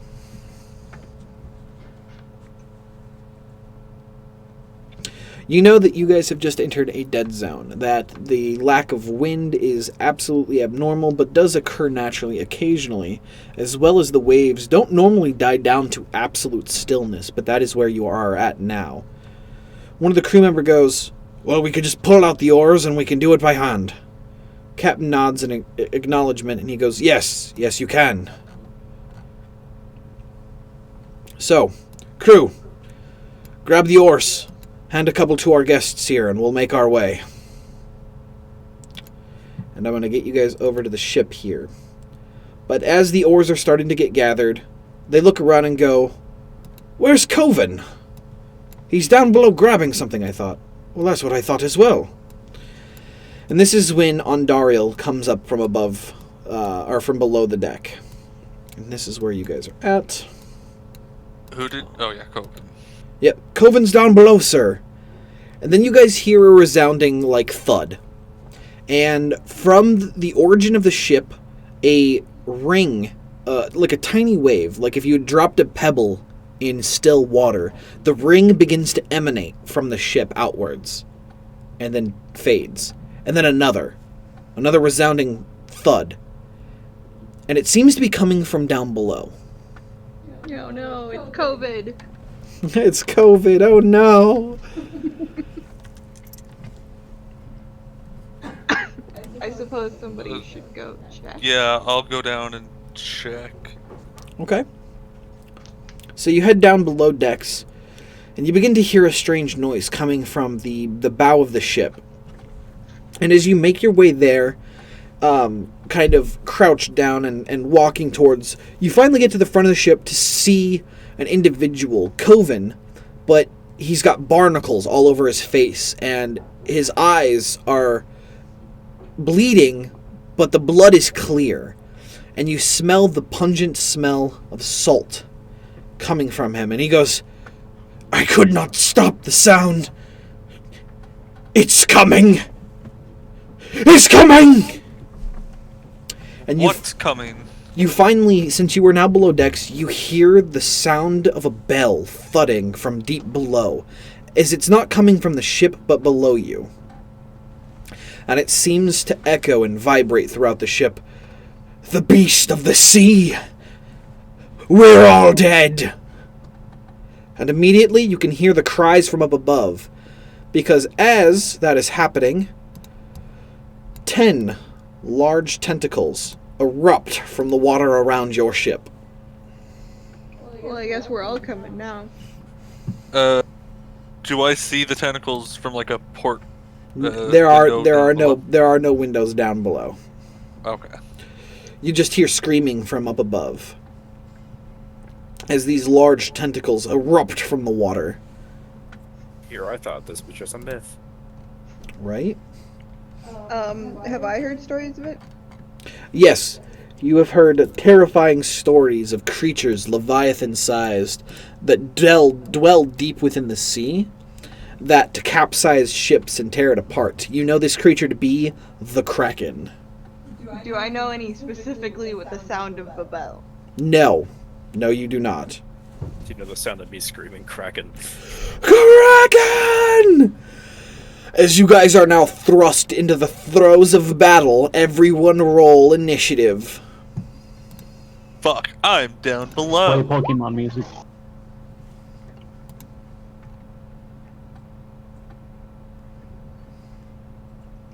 Hey, is everyone gonna roll 6? No, damn. Ah, slightly past the tentacles. Okay, let's see. I gotta get a pirate as well, because I got the NPCs I gotta care about. They're going to go on turn 4, and then Captain is going to go on.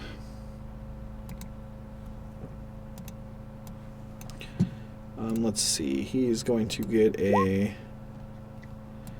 11. Are they technically pirates? Or are they just sailors? They're just sailors, but it's easier to use the fucking pirate. Fucking. Yeah. Mm-hmm. Let's see. 15. Okay, that should be fine. Cool. And that's everyone in order. Is that everyone on the initiative count? No. Zap. You didn't click on your shit Zap. again? Yeah. I did. You did. Clicked on my portrait. No. Yeah, I remember seeing it there. I'll back him up on this. I remember seeing that there. That's fine. I'll Not just. on the map.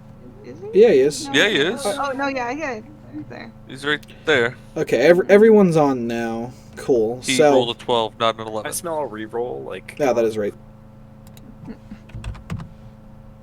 Let's go put him above the captain. So, The beginning of combat, immediately, half of the tentacles smash down onto the ship.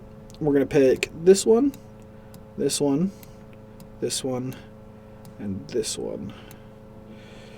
And they're going to smash down directly in front of them going this way. So this 10 by 10 square across the ship is about to get smashed on.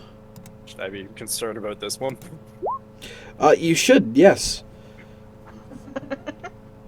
As the tentacle smashes down, something pulls from beneath the wave, and it kind of like begins to slither down and doesn't actually have any impact force.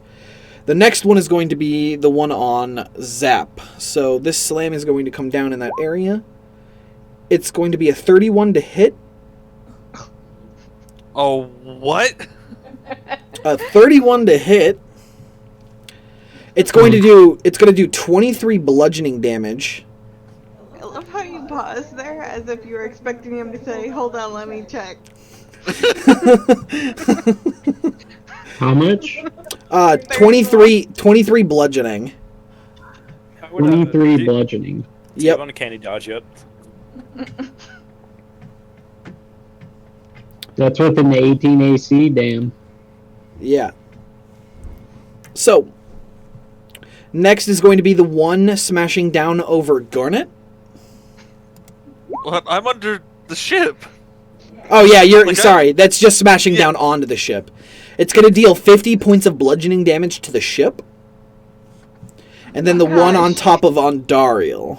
You're actually giving the ship HP. Yes, I am. Yep. Ondariel, what's your AC? 13. You get hit. You take 18 points of bludgeoning damage. Have it. Gotcha. And this dude that's on the other side of you, who's basically getting there, he's going to be smashed into pulp on the other side of the ship. 18, you So I said? have a question. Yeah, you're going to take 18 bludgeoning. 9. So 9. Yep. I have a question. What's up? Out of all the stories I've heard about creatures like this, have I ever heard one of people getting in a fight and winning? No. Have I? No, you have not.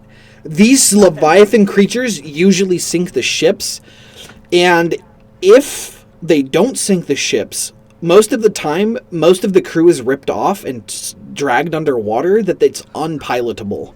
So they end up dying anyways. We should have fought the dragon. Ish, it is your turn. The captain begins to shout out orders, being like, "Hurry up! Cut the beast down! We might be able to get out of here, just barely." Any cannons, Captain? What was that? Any cannons? No cannons! Just your own might. Does this look like a cannon-bearing ship? No. I was hoping it had some exquisite cargo. Ish, it's your turn. How tall are these? They tower into the air, a good 30 to 50 feet. Are they like a 10 by 10? Yes, they're on the edges of the ship. They look like they're right along the edge of the ship, and they basically look like they're flailing about at the moment, and some of them are smashing down at the same time during this turn. Can I cut the nearest one? Yes. Just to see if it works. Wait, okay, so are these considered separate or all connected to the same thing? You have no idea. Oh, well, I want to delete those. Would I know if I cast Hunter's Mark on it? Yeah, I'll cast it on this one. they all have Hunter's Mark on them. Oh, that means part of this. You can feel that your Hunter's Mark pointed at the tentacle does not actually take hold of the creature in front of you, but far beneath you is the source of the creature. Do I gain any knowledge with Hunter's Mark? No. No, you I'm like, all I know is that you're gonna die. you basically mark it for death, and you have a keen intuition on slaying the creature you've targeted. Okay. Are any of my allies next to it? Technically. Yes, technically some of your allies are next to the creature. You will have advantage.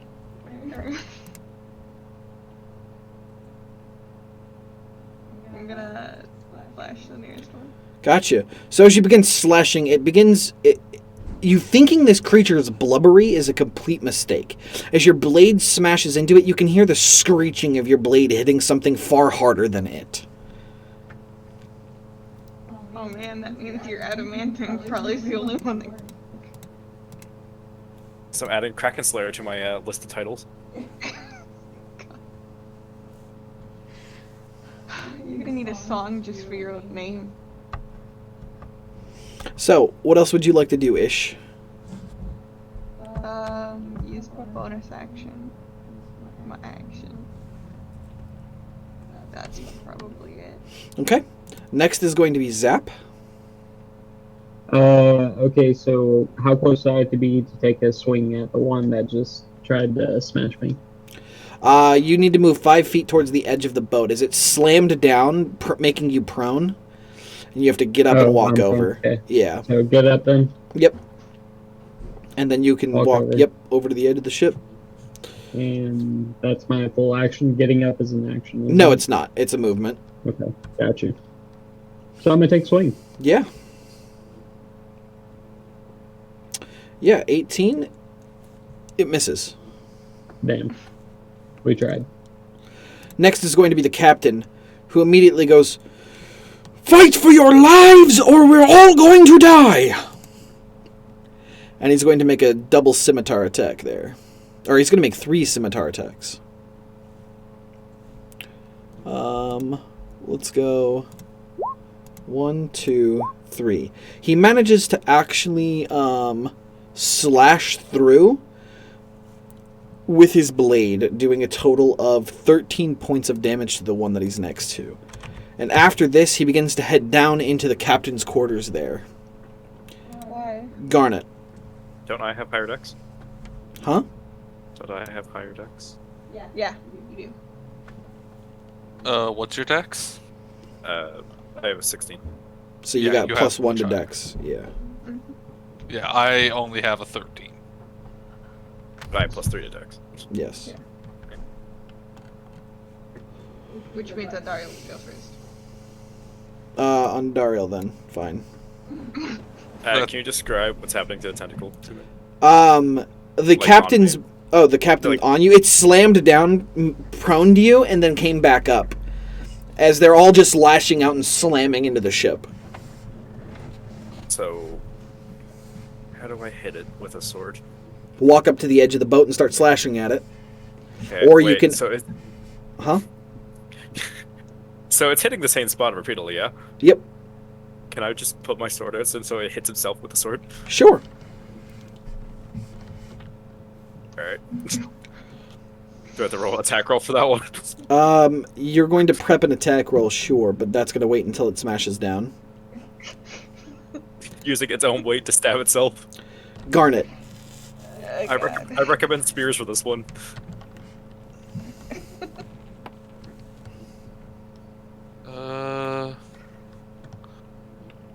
I guess I'm gonna...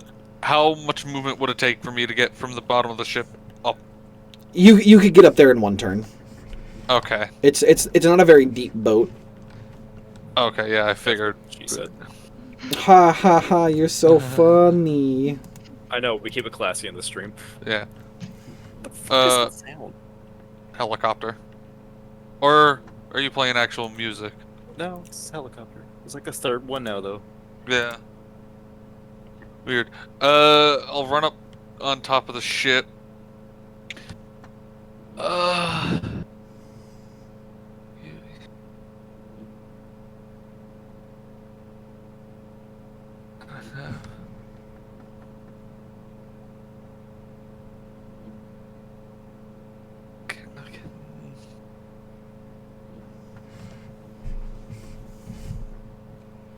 I'll cast Synolic's Snowball Swarm. Yeah. at this one. Okay. It's going to make a dexterity saving throw. Yep. It's going to save. It takes half damage. It takes 7 points of cold damage. Yep. Okay.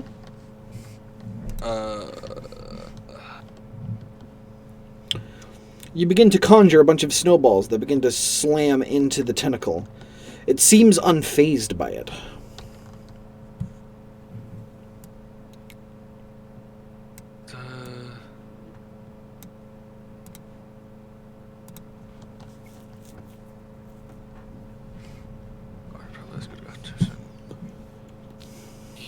Yeah, I think that's all I'm going to do.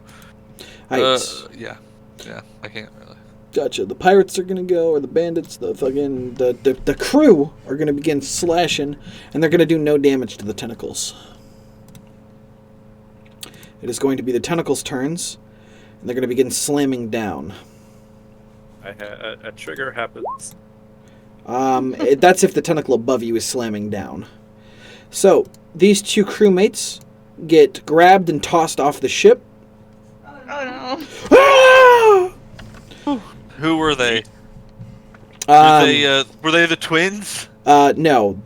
This is one of the twins. This is the first mate, and the other twin was tossed off just now. No, he'll never be the same. Did he go away or near? It was away. Away! No! Ish. A slam is happening right above you, down on you and the snake. It's going to hit for 18 points of bludgeoning damage. I'm assuming my reaction wouldn't put a dent in that at all. Not even slightly. What's its plus to attack? Okay, so here, just to give you an idea of this, let me publicize this. 25. Is that just like base? It always does 25? No, Okay, no. it's 18. It's plus 18. Oh god. Hey, I'll give you bardic inspiration.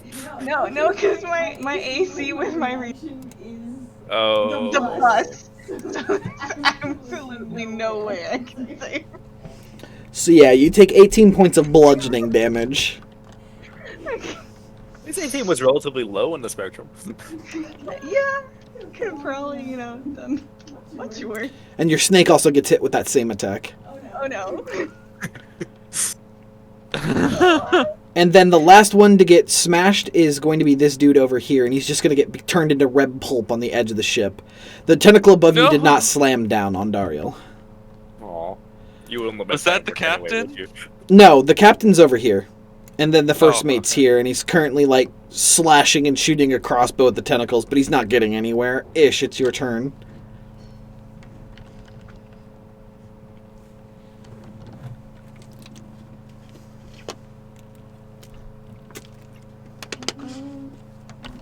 All I'm gonna say, guys, is sorry. How far did you say it was above us? Or how, high are the tentacles? The tentacles towering? tower about 50 feet into the air. I'm gonna go there. Yep. And then I'm gonna attack Nate.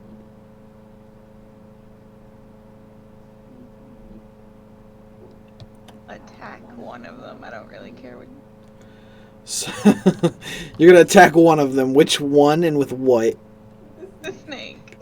I don't care which one it goes to. Just to attack it. Okay, the snake walks up. Imagine a kraken dying to a snake bite in the middle of the ocean.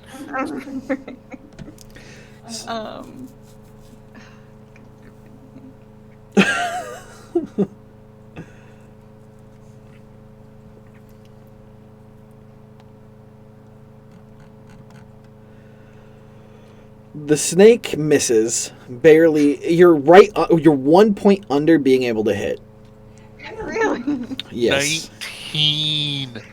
Oh. I'm gonna try to attack it with my long. Do you have any saves that has to make? Like save attacks? No. So you're going to use your longbow or scimitars? What are you using there, Ish? longbow does.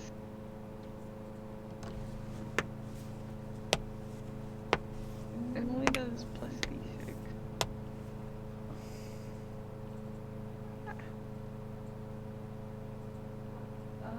No, I'm gonna use my sword. Okay.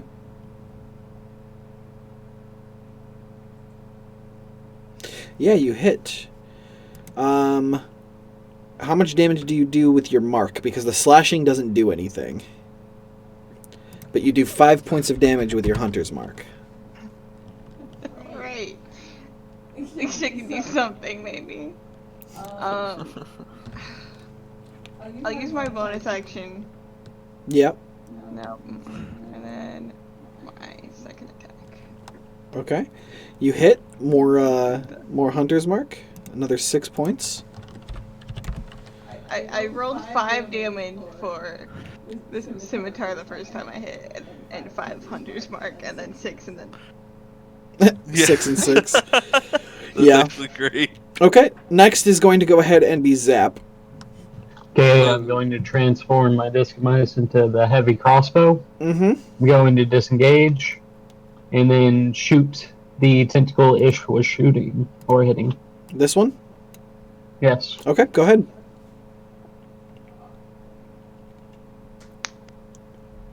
Yeah, you hit doing 8 points of piercing damage. The tentacle's looking pretty fucked up. Captain Lockweed's turn is going. He's going to step out. He's going to make triple scimitar attacks against the Kraken tentacle that's next to him. He's going to miss 1 attack but hit 2 for a total of 14 damage. The tentacle begins to slither back underwater and be like, "See, it's not that hard, mates! Fight for your lives!" oh god, there's only 3. And then he's going to run across the deck, and he's going to turn Ish around, and he's going to shove a stack of papers into Ish's hands. "Ish, I've got a strange feeling we're not making it today, and that you guys are the only ones going to make it off the ship. These are all the letters of my crew and me. Please, take it to our loved ones." Of course. And Yeah, plot armor, we're fine. we have plot armor. We're Because fine. I'll totally survive, yeah, you know. Andariel, Yeah. it's your turn. Alright, well, I'm going here swinging a tentacle, I suppose. Yep.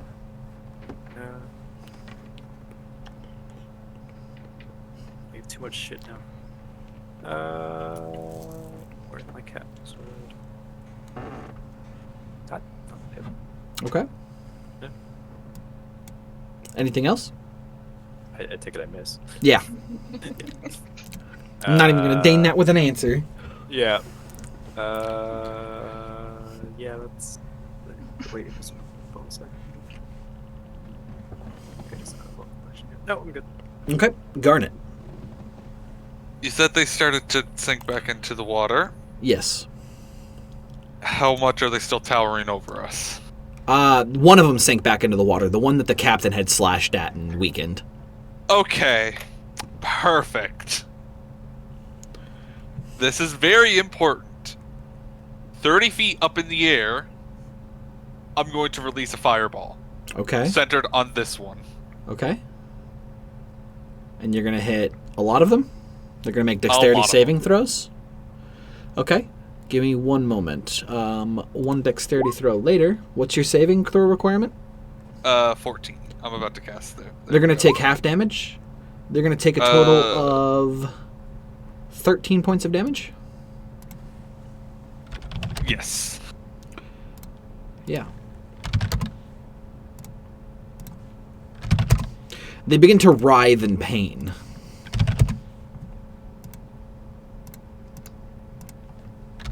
Good thing we're on this side of the boat, not the side of the guy who anchored it. Okay. Now, Please. question. Yes. Can I quicken another one? Yes, you can. He got it, boys. He got it. Let's go. Quicken another one. Gotcha. They're going to take 29 points of damage. Oof, they all fail. Burn! The tentacles writhe in pain and then immediately descend into the waters. Oh damn, they don't share health bars. I was like, wouldn't it just do it all to his health? Next are going to be the pirates who continue to slash. I mean, let's see. This one's going to run down the deck. He's going to go 10, 20, 30. This one's going to come over here. And they're going to begin slashing, doing nothing. And then it's going to be the tentacles. And they're going to begin to slap down. This one, however, is going to...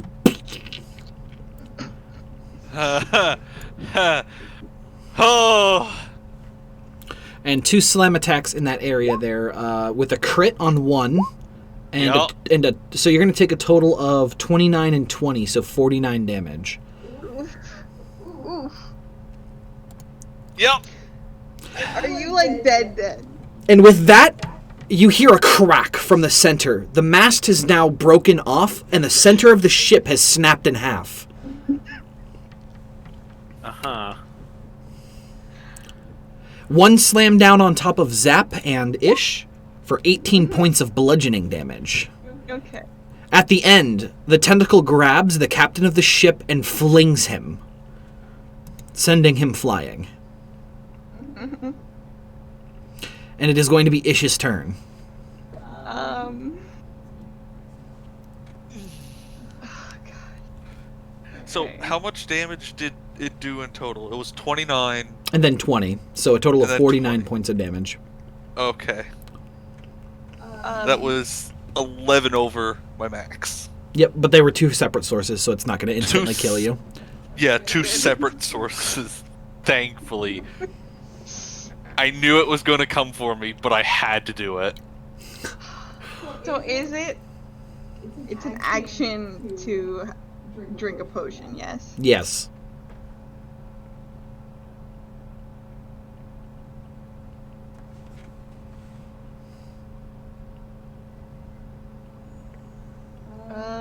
I'm gonna give a potion to Zap. I'm gonna shove it down his throat. Okay. Just a regular healing potion? Yeah. Okay. Then restore 2d4 plus 4 hit points. 2d4? Yep, 2d4 plus 4.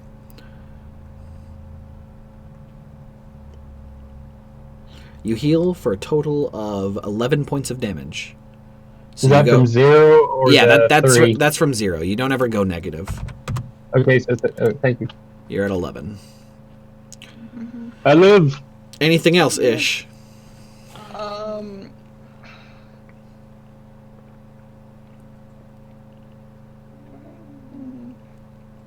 Bonus actions.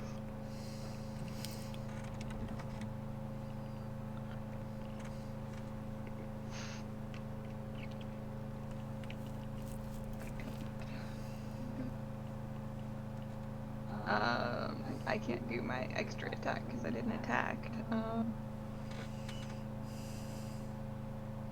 Yeah, no, I don't think there's. I can move. Okay. Move like over here. Okay. Next is going to be Zap. Okay, I'm gonna move over, disengage, Yep. and then I'm gonna shove a regular potion down.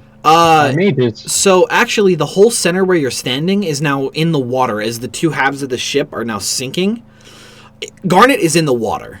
Garnet is starting to go down. You won't be able to reach Garnet. Oh dear. Oh, dear. I do have a question. What's up? first. If I were to have moved over there, they probably still would have hit the center. No, actually, they would have smashed down on you and smashed off the front of the ship. It still would have broken the boat, but... Yeah. Alright guys, so I'll start mending the boat, don't worry. Hold the little stick up to it, mend. Hold another stick, mend. Yeah, I'm gonna do that. Okay. Second wind, yeah, you restore some of your hit points there. Restore 1d10 plus your fighter level, which is 1.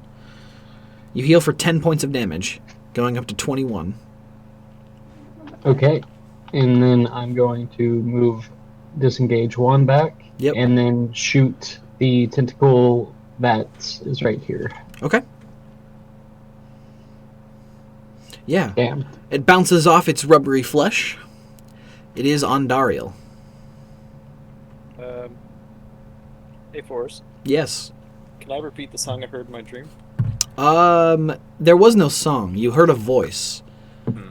But you do begin to hear something from the depths below you. It seems kind of like a monotone sound, just echoing from the depths below you. Sounding strangely familiar. Yes. I jump in. Gotcha. You jump into the water. Next is going to be Garnet, who is stabilized, but currently going further and further in the water. And the two remaining pirates are going to continue fighting for their lives. Even though their captain is dead, the first mate's still alive. Then it is going to be the tentacles, who are going to proceed to grab each half of the ship and begin to drag it underwater. Blop, blop, blop, blop, blop, blop. And as the ship begins to get dragged underwater, a whirlpool begins to form. As it begins to spin, and the ship is now locked in its spiral downwards. Zap and Ish look around. Ondariel is missing off the ship. Garnet's missing off the ship, and the only people you can see are a couple of the pirates holding on for dear life, and yourselves. Make athletics saving throws. Advantage or normal? Yeah, strength. Strength saving throw. Strength or athletics? Strength. It's gonna be strength. Okay, well, it's the same either way. So, as you guys are dragged into the water and smashed against the ship several times, you lose consciousness as you begin to drift deeper and deeper into the water. This is where we will end today's session. Why? Because next session, we pick up with what has happened. Ladies and gentlemen, boys and girls,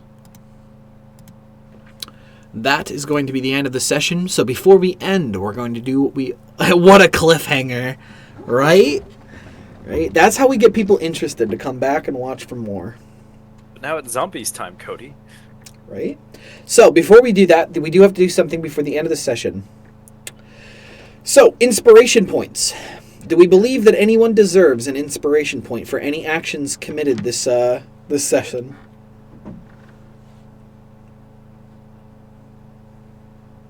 Not feeling it. Nah. Nobody's feeling that? Just a good RP session with a little bit of combat there at the end? Nathan was I Nathan? mean- Nathan was Nathan.